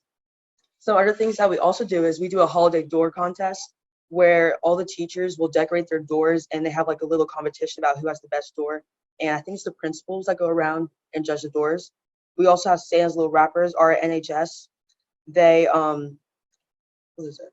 They get gifts from the staff. Mm-hmm. They get gifts from the staff and everything, and they have to wrap them just for them, to be nice and everything. And then twice per year we do things for the board at the board meetings. One of the times is always homemade treats for them to eat during the meeting. Another thing that they do is personal little gifts for them. And this year, with the new stadium, they will be getting, they got Harry and David Moose Munch boxes, thanking them for everything that they do. And that's everything. All right. Okay, and then last we have what we're doing around the community to just kind of help Milton be a better place to be. Hi. In Milton, our community is a big part of us, so we like to volunteer as much as we can.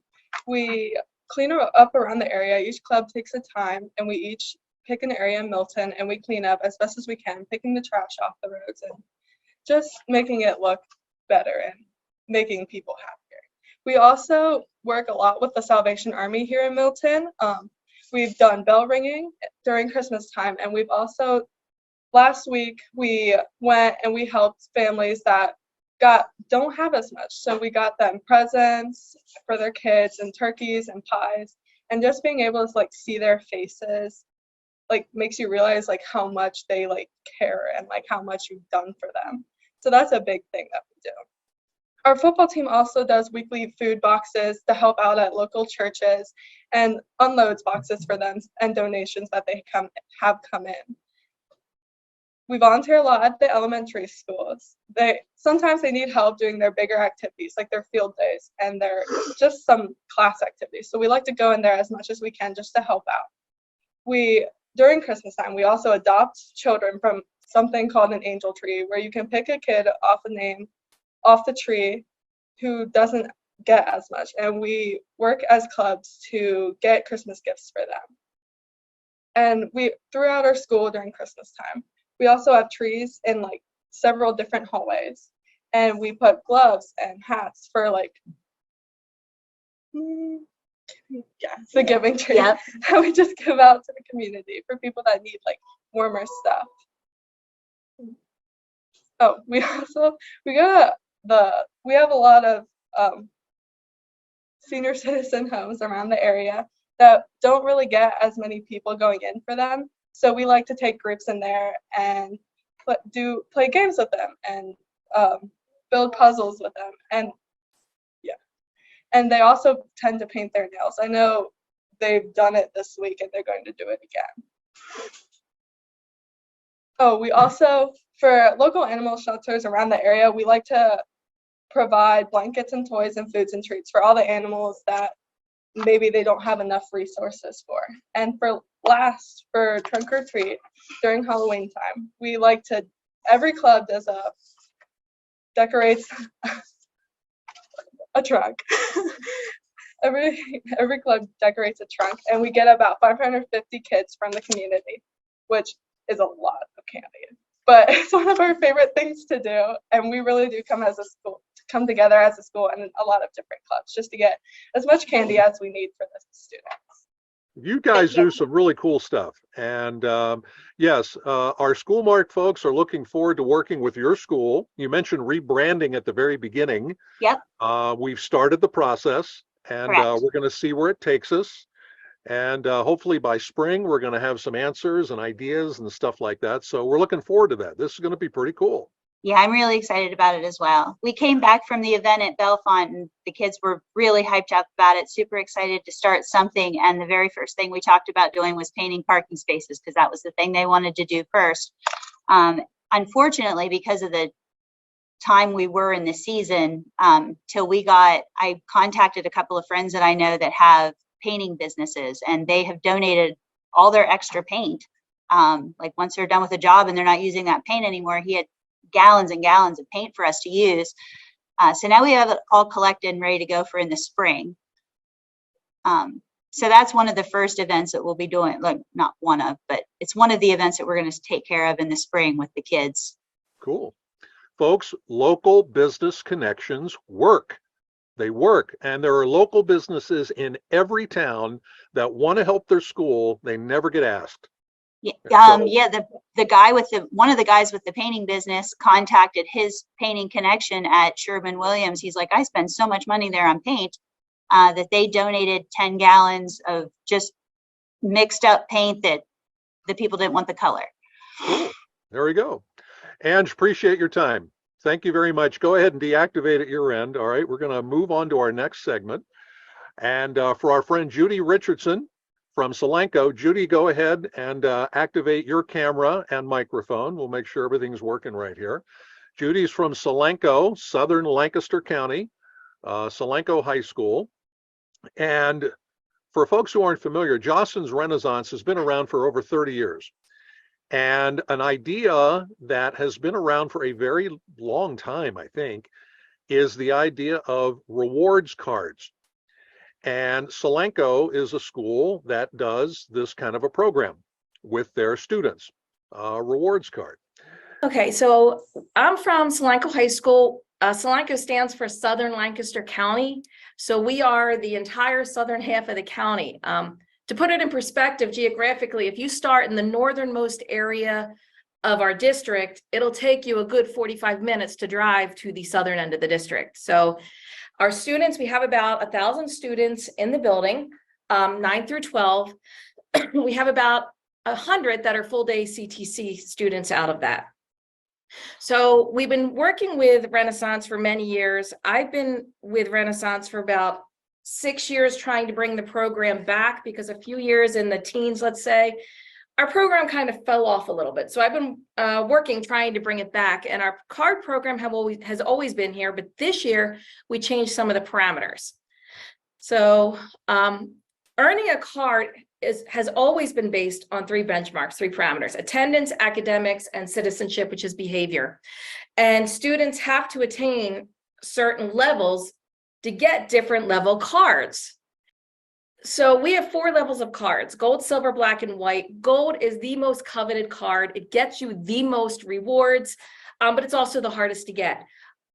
Silver, black, and white, they all come with different rewards. So if you want to be able to go on field trips and you want the most discounts to things, you want that gold card.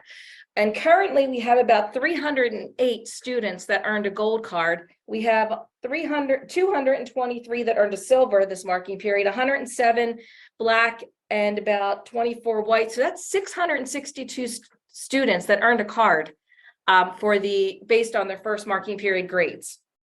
So what are some of the parameters for the cards? To get a gold card, your GPA has to be above 3.7 with no discipline referrals. Silver is above 3.0 with only 1 discipline referral. You can see black is above 2.6, and our white is increasing GPA by 0.5. The discipline referrals have actually been added. Before, we used to say no discipline referrals at all. And when we looked at our data, some of the students may have been written up because maybe they unfortunately said profanity or something. And we wanted to say, okay, that won't get you a gold card, but if you're sitting at a 3.75 with one referral, we'll at least, let you get a silver card instead of no card at all, because we all make mistakes. So we didn't want that to impact them too much. All levels can't have more than 18 absences. 18 is the 90% level. So we changed to that about 2 years ago. It used to be like 2 for the first marking period, 2 for the second marking period, and we were running into issues. So now it's 18 for the entire year. So once you reach that, you can no longer earn a card, which most students obviously don't reach that. No out of school suspensions and no in-school suspensions. And the white card is our new card. It's increasing GPA by 0.5. We used to do the GPAs a little different. So I'm curious to see this year how that white card is making an impact. Since we just changed it for the first marking period, I don't have a lot of data on that one right now. But let's look at some of the, or see what a card is. So this is what our Renaissance card looks like. You can see where it says gold, that would be changed to silver, black, or white. It's got the student's name, their advisory. It's got an expiration date, and that's more for our teachers because you can see the back of the card listed there. We give every student 4 homework passes. Students can earn 3 free points on a test. Now we do total points here. So in my class, and I teach math. So if I have 650 points, 3 points is not going to make a big deal on a test, but to the students, they think that is so great. And then teacher's choice, like gym teachers may say, okay, you can have 1 day of not dressing. I think the art teacher did something special, like where you can work with special paints. For me, I'll give you 3 points extra credit. And then you can see those home sports passes. Again, this is for everyone. Gold card gets you free admission. Silver costs you $1. Black and white costs $2, and students are normally $3. So just by having that card on the card, every student gets these options. Now on the next slide, you're going to see that earning the gold card gets you the most. So not only do we have the homework passes for everyone, we do dessert socials by marking period. Sometimes it's called an ice cream social. Sometimes we do like a luau with a water ice social. We also do some cinemas, which are movies. We offer painting ceiling tiles twice a year. And as long as you've earned a gold, silver, or black at some point during the year, you can do that. Field trips, I wrote sometimes for the black cards because normally our field trips fill up with our gold and silver cards, but if there's room available, because it goes gold cards gets to sign up first, then silver, then black. The thing that kids really, really like is using their card as a hall pass and not having to have their passbook on them to go to the lavatory. So that was a big deal, believe it or not. Christmas cafe and cinema is something we've done for about 4 years now, and it's done the Monday before Christmas, where we make pancakes and waffles for the students. The Renaissance kids do. We call them ambassadors. We ask staff to bring in different casseroles for the kids. We buy donuts from the local Giant. We have a hot chocolate area with different things they can put in their hot chocolate. So gold card holders, typically, we had to do just gold card holders this year because there was over 300 that earned it for the first marking period. So we invite them in, they get to come and have breakfast with us. We have Christmas music playing. It's just a really fun time. And we even have the tables decorated. We buy poinsettias and have different other things on the tables. And then the poinsettias are delivered to the teachers who actually brought us casseroles for the students. After about 45 minutes to an hour, we then move over to the cinema portion. And that is open to gold and silver. And typically, depending on the amount of students, we will invite the black card holders too. So they're watching the cinema, we're cleaning up the cafeteria. It's a fun day for all. It's huge. I had so many kids that reached out and said, wait, I think I earned a Renaissance card, and this is a week before the cinema and cafe. Occasionally they don't get a card based on some other parameters, and occasionally someone gets missed, so we do double check things. Top tier end of the year celebration is where we try to do something outside for anyone that's earned a gold card. I forgot to say that for the Christmas Cafe, the gold card holders, they get a special invitation delivered to them with a QR code. And we do the same thing for the top tier end of year celebration. Last year, we were fortunate enough to have Yearbook give us some money where we could do food trucks.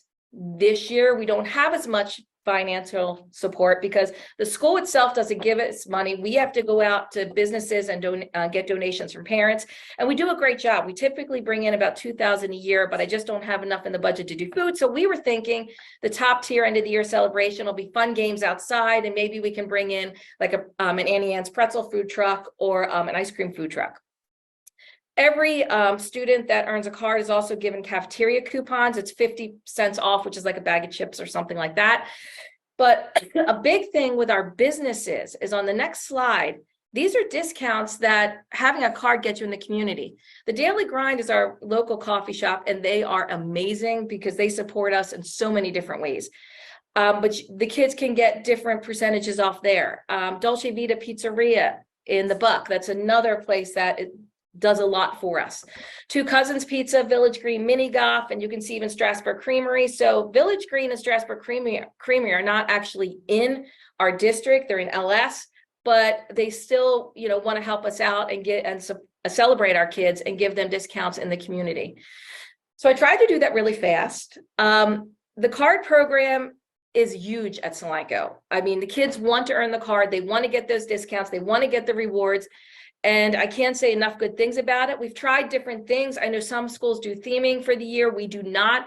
We just keep that card the same every year. Occasionally we change the background color just to prevent, kids from copying it, but we've never had an issue with that. So on the next slide, I did put Scott, on the next slide, you don't have it because I updated it. I did put my email out. If you want anything, reach out to the reps and they can connect you with me if you have questions about the cards. Again, we've been doing cards for about 20 years, but this year we changed a lot of it. We used to have more discounts in the community, but I will admit COVID kind of hurt that a little bit. But in May, I will be sending my ambassadors back out to the community with a letter asking people to either donate or offer our kids a discount. All right, cool.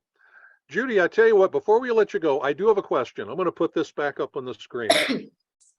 Because I'm thinking people are watching what you just presented and they're thinking probably two things. They're probably thinking, wow, that sounds like a lot of work, or wow, that sounds like a lot of money. I mean, be honest, how much, all right, you talked about the money part a little bit, the work part, how do you folks work that through? We actually don't have, well, this year it was put in as a little bit of a club, so we have some freshmen. But for the most part, I tend to have about 10 to 15 students that apply to be in Renaissance, and it's open to the entire school, and they get put in my advisory, and then we pretty much do everything out of that advisory. When I need help, I'll reach out to other people, maybe some other clubs, because like Tommy at Anvil Renaissance does do mini-thons, so that's on our agenda this year. But most of the students are involved in Senate, involved in all these different clubs. So we do pull together a lot. Finances, that can be challenging. Luckily, our admin allows us to have dress down days. So in the beginning of the year, if you pay $10, you can dress down on the second Friday of the month. And actually each Friday of the month, it's $10, but it goes to a different cause. We do send a letter out to the parents in the beginning of the year in their kids' big packets and ask for donations. And then again, each year in May, I send the ambassadors out to local businesses and I ask them either for a donation or a gift card or a discount to the community or a discount for our kids in the community. I would love to have more money, but yeah, everything that we get, we raise. And we do a fundraiser. Typically, we sell like the Gertrude Hawk candy bars like once a year. Appreciate your honesty with all of that, because obviously there's some work involved. Come on, good stuff has work involved and there's some money involved. But I'm glad you had the slide there about the local businesses. Folks, I'll mention it again. In every town, there are businesses that want to support their local school. They're never asked, except to pay their taxes. You don't get asked for that. All right. Reach out to local businesses. They've got money and they want to help. They do. So, Judy, thank you very much. You can go ahead and deactivate there at your end. The reward card thing, think about all the other reward cards that you probably have, folks. If it's for sheets or Rudders or Wawa or other, various things out there. They work for those businesses. They could work for your school. Absolutely. All right, last but definitely not least, let's see if we can get our friend PC here on the screen. All right, our friend Dr. Phil Campbell, here he comes. Judy, go ahead and you go ahead and deactivate their ear end, all right? We have been so honored to have this guy in our neighborhood several times now in the past couple of years. PC, how many frequent flyer miles do you have? I don't know exactly how many miles I have. Southwest doesn't tell me that. I fly almost exclusively with Southwest, but I can tell you that last calendar year I took 104 flights on Southwest alone. So racked up a few miles in the process. Holy smokes. Folks, this guy goes coast to coast. And again, we've been honored to have him in our neighborhood several times in recent times. And for our final segment here, PC, we wanted you to talk about teacher morale, because I've seen it, you've clearly seen it, any teacher who's watching this has seen it, probably students who are watching this have seen it. These last couple of years, of course, have been really rough everywhere, all levels, boom, boom, boom. And we wanted you to share some ideas about things to do for teacher morale. And I tell you what, for those students who are watching this, take notes, because your help is needed in this regard. It's not just for adults, it's for everybody. So PC, go ahead, take it away. Thank you, Scott, and I appreciate the opportunity to be here and to present here today. Let's see if I can get my screen to play so we can share this thing. I've got a ton of ideas. I know I was only supposed to go for like 12 or 13 minutes, and so I'm going to talk as fast as I can because I want to get through as many of these as I can. I'll share this presentation with Scott later today, and then he can send it out. I'm sure he's going to send some type of wrap-up email as well. Number one, and I heard one of the schools previously talking about this, is tailgating at home games. This is specifically for your staff. And so each Friday night, we would have a different department that was in charge of all of the food and the drinks and all that good stuff. So the first game might be English department, second game is history department, so on and so on. But a cool way that you can divide that up. Holiday parties, we always hosted a holiday party at our house every year right before the winter break, before the Christmas break. Does everybody come? No, but the people that do come, we have an absolute blast, and we play Dirty Santa and all that kind of good stuff. Again, it's just a fun way to get people together outside of the walls of the schoolhouse. Every spring, we would always take a kayaking or a canoeing trip. We had the Caney Fork River is just a little bit east of Nashville there. And so we would take a staff-woody kayaking trip, and you could bring your spouse or your significant other. And it was just a super fun day. And again, just a cool way to get together with your colleagues outside of the schoolhouse. End of the year cookout. This became a big tradition. It's something that they still do at Portland High School, still to this day. On one of those last days after the kids have left the building, but the teachers still have to be there to wrap up grades and all that fun stuff.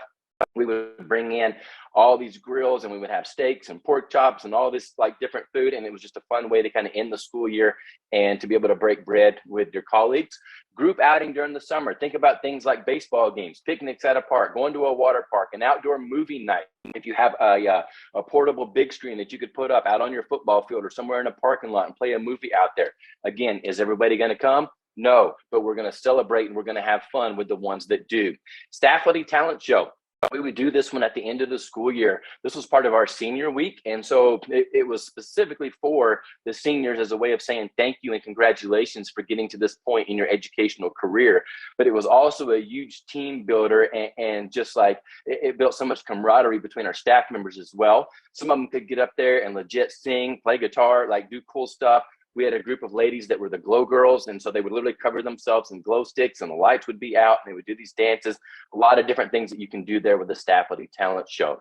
Karaoke, a number of different ways that you can do this. You can set it up in your auditorium. I guarantee you, your theater teacher can set up 2 or 3 microphones.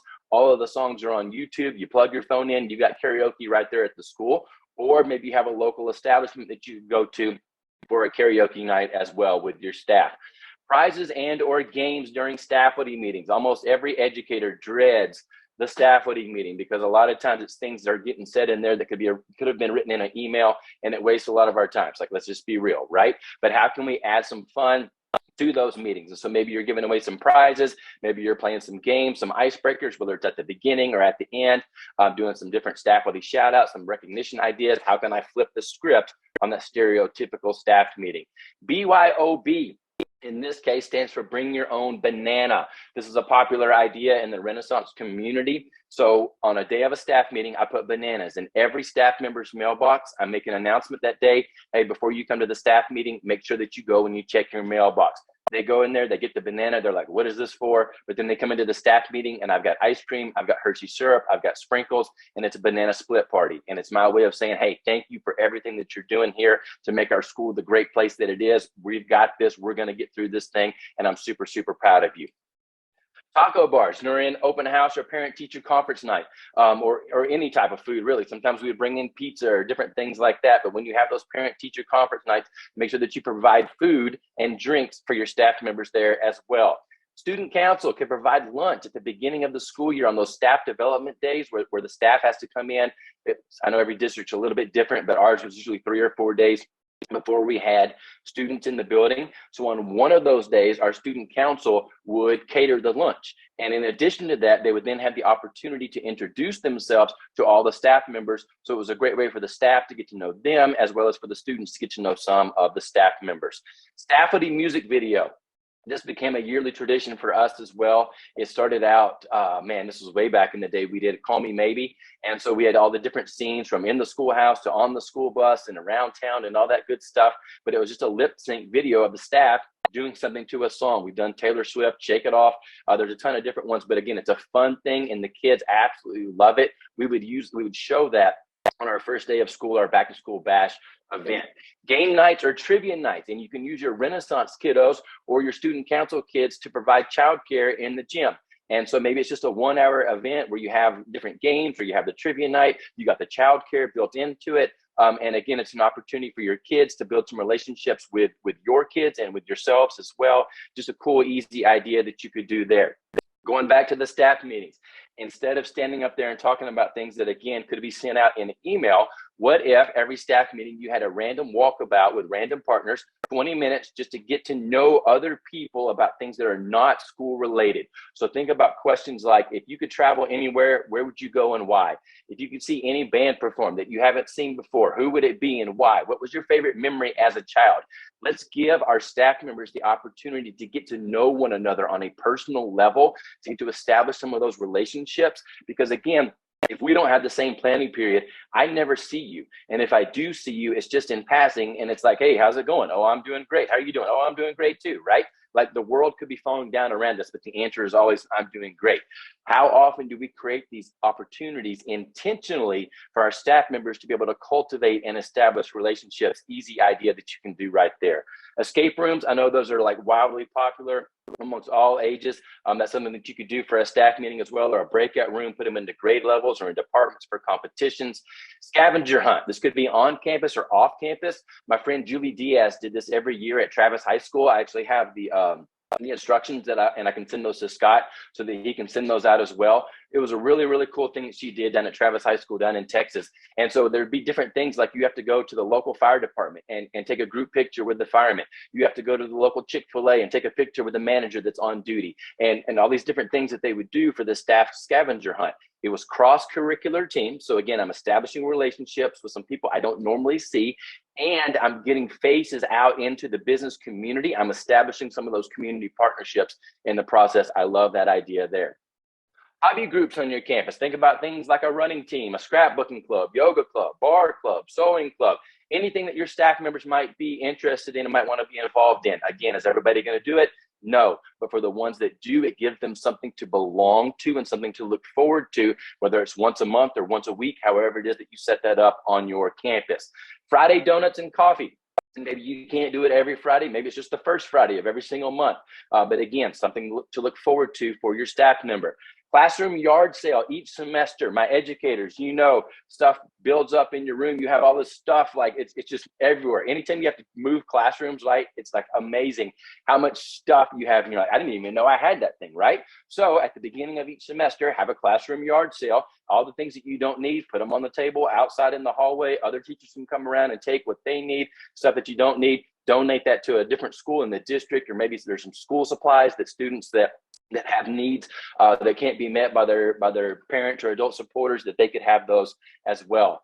Alma mater wars based on the colleges that they attended, with different games and challenges. Now, if you have somebody, like I lived in Tennessee, and if I had somebody at my school that went to Oregon State University, they're probably going to be the only person there from Oregon State, right? And so somebody's just going to adopt them into their group. But then this is just a fun thing that you can do throughout the school year, alma mater wars. Birthday buddies or Secret Santas, this type of thing for random acts of kindness throughout the school year. I know a lot of schools do that. That's an easy idea there. Staffity playlist creation. This is super easy and a super fun one. Every staff member gives you their one go-to pump up song, that song that comes on and you just can't sit still. For me, Thunderstruck, AC/DC. Angus goes into that opening riff, it's on, right? So everybody gives you their one go-to song. I put those things together into a Spotify playlist, and then I distribute it out to my entire staffity. You're going to learn some things about some of your colleagues that you didn't know. And it's just a fun, simple activity that you can do for team building purposes. Book clubs. This is something I would do with all of my new staff members. A lot of my veteran staff members join this as well. But some of them were educational books and some of them were non-educational books as well. But again, one of those clubs to get people involved in to help to build some of that teamwork and camaraderie. Finish the lyrics game. You can do this at a staff meeting. You could also do it during a pep rally. So think about popular sing-along type songs. Obviously, you got like Don't Stop Believing. Think about like Shoot from Salt and Pepper. Think about Ice Ice Baby, where you can stop the music and whoever the person is with the mic, or sometimes we would do it by departments, that group has to finish the lyrics and continue singing the rest of that verse or the rest of that chorus of that song. Relay tic-tac-toe. If you've never seen this before, get on YouTube when we get done here today and look up Relay tic-tac-toe. It's a super, super fun game. Again, you could do this during a staff meeting. You could also do it during a pep rally and incorporate some of your students there with Relay tic-tac-toe as well. Staffity meeting bingo. We all, myself included, we all have these things that we say over and over and over again, these different phrases that are used commonly at your school. And so I've created bingo boards that you can customize. You can give those out to every staff member. And then for the first 2 or 3 winners of each staff meeting, you can have different prizes that they could win for staffity meeting bingo. Rock, paper, scissors tournament. Again, think about those staff meetings. This is an easy way. You could start the meeting or you could end the meeting. This is obviously super quick, super fun game that you can play. Rock, paper, scissors tournament. The winner gets some kind of prize. A balloon prize board. We would blow up balloons and when we would put pieces of paper with prizes on them on the inside. So beat the traffic pass, a free jeans week, early dismissal from school one day, providing lunch from a local business. And then they would use darts, and whichever balloon they popped, they would win that prize.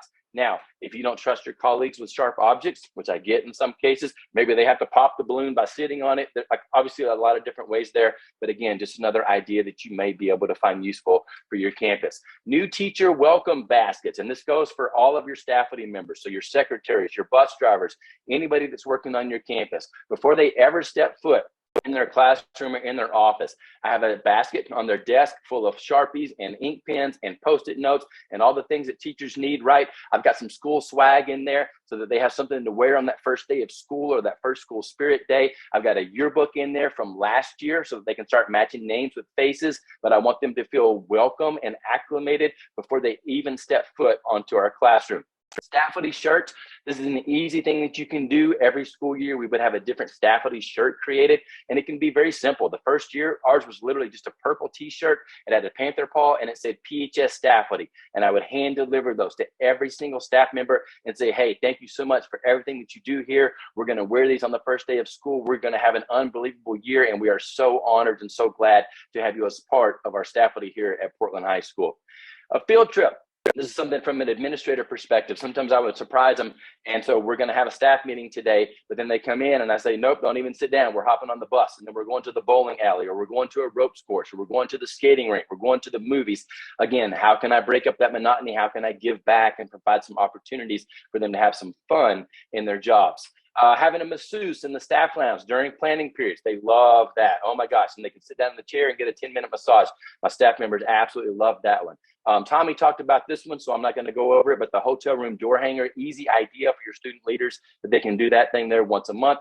Department themed murals for each department, and they all get to design their own mural. And if they want to paint it, they can. If they didn't want to paint it, I would do it myself, but they all got to have ownership in what the mural was going to be at the entrance of their department. So it might be an idea for you there. North Stafford High School does this one, multiple faculty awards. Instead of just having a teacher of the year, they also have a service staff of the year, a counselor of the year, a new teacher of the year. Obviously, you could expand this as far as you want it to go, but how can I shine the spotlight on as many different groups of people as possible? Random spirit weeks with fun dress up days that only the staff know about. So this isn't like a homecoming week, anything. This isn't like announced to the kids, anything, but it's just this random thing. And all of a sudden we have a Secret Service day and all your staff members are dressed like they're Secret Service members, or maybe it's dressed like a golfer day. One day we did a hockey player day. And so literally I've got my full goalie gear on and we got other guys in there with their rollerblades and all that good stuff on. Again, how can I break up that monotony of the school year? And then the last one I want to leave you with is this. My buddy, Dr. Joe Sanfilippo, who's a superintendent in Wisconsin and an unbelievable speaker, he always says that everybody is somebody's child. And every time he says that, I instantly think about my mom, because it doesn't matter where I am or what I'm doing, but if I was in Pennsylvania right now in person and you took a picture of me and you posted on Facebook and you tagged me in that picture, my mom's going to see it. She's going to like it. She's going to comment on it. And then she's going to send me a message that says, I didn't know you were in Pennsylvania today. And I'm like, look, Mom, like I'm 43 years old. Like, you don't need to know where I am all the time, right? But everybody is somebody's child.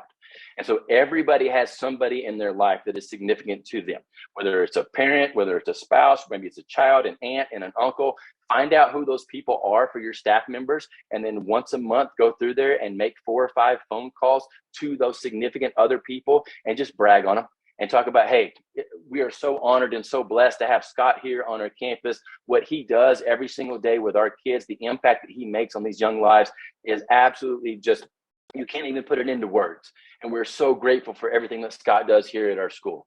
And I guarantee you, they're going to cry. And then when that staff member goes home and they hear about that conversation, they're going to cry. Everybody wants to be seen. They want to be heard. They want to be loved. Everybody is somebody's child. That's an easy thing that you can do there that I promise you will make a big impact with your staff members. And then the last thing here is this, being a rock star educator, having a mentor. A lot of schools have these mentor programs, right? And that's great, but having a friend is even better. And you can do this even as teachers, right? Like, you don't need a title to lead. Visit other teachers' classrooms and pop in there on a regular basis. How are your classes? How are you dealing with, the kid that nobody can ever figure out a way to get in touch with them, right? And then most important question you can ask, how are you doing? Making sure that you're checking on them as individual people. Obviously, there's a million things going on in the world of education, and I think that's the most important question that you can ask somebody. How are you doing? I know that was a lot. I know that I talk super fast, but I wanted to get through all of those things there. Hopefully you got some ideas that you can use. Again, I'll share that presentation with Scott so that you guys can have that out there. And if there's anything that I can do to help out, as always, you guys know that's why I'm here. I also want to make sure that you guys know, and this literally just became official this morning, that myself and John Paul Gonzalez will be at Anvil Cleona High School on March the 8th. Coming up. So watch registration. It literally just became an official date this morning. Registration hasn't opened yet, but it will be open very soon. It'll be a totally an event that is at no charge to you, courtesy of your Jostens reps. If you're not familiar with John Paul, he is an unbelievable human being and a phenomenal speaker. His whole message about being all in, I promise you that you will walk away from that event and you're going to be a better person, a better human being, a better student leader, a better educator, just from being around John Paul. So we're super excited about that. Again, it's coming up on March the 8th, and we'll have more information. Scott and Carissa and your reps will have more information about that here very, very soon, but we're super excited to get back out there to Pennsylvania. Folks, this guy could keep going. He could keep moving. Real quick, before we let you go, PC, off top of your head, Jostens Renaissance Global Conference in July. Give us some details. Absolutely. So JRGC is going down July the 13th through the 15th, and it's going to be at the Hilton Anatole Resort Hotel in Dallas, Texas. If you've never been to the Jostens Renaissance Global Conference before, it is the single greatest educational conference on the planet, and it's not even close. And I said that before I ever even worked for Jostens. I went to that conference for the first time in 2010, and it completely changed my life. It blew my mind, and it totally reframed the way that I see and the way that I execute in the world of education. If there's a way for you to come and to bring some of your student leaders, and I think that's what probably my favorite part is, it's not just educators, right? It's student leaders there as well. Last year we had about 1,700 people, and out of that 1,700, we probably had about 500 student leaders that were there. And just the energy, the excitement, it's one of those things you have to see it to believe it, and it only takes once. Like, you go to that thing one time and it's like you'll never miss it again. You're going to get so many different ideas and so much inspiration. I promise you, you'll come back and you're going to be absolutely on fire and ready to start the new school year. So registration will open for that. In a perfect dream world, we always aim for early March. March 1st is always our goal. But somewhere in that vicinity, you want to register as early as you can because of the tiered pricing levels. So make sure that you keep an eye out on Jostens Renaissance social media, and I'm sure that Scott and Carissa will keep you guys informed on that as well. But it is a game changer in the world of education, and I hope that you guys can make it down to Dallas this summer. Ladies and gentlemen, the Energizer Bunny. There he is. Hey, PC, we appreciate you taking time today. Thank you very much. Absolutely. Thanks for having me, Scott, and thanks to all you guys. I hope you have a great semester, and again, reach out if there's anything that we can do to help. All right, very good. Pull a plug there. All right, folks, now we're going to do a very quick wrap up because we're all busy, right? Yeah, we did this during a school morning. We knew a lot of folks wouldn't tune in live because it's a school morning, right? I know a lot of folks want to check out the recording. So folks, first off, give me a little time to do a little production. We're going to pull in some extra elements that maybe we didn't have a chance to grab or use this morning. We're going to find a way to incorporate those into the video. We're going to have the big, giant, long video.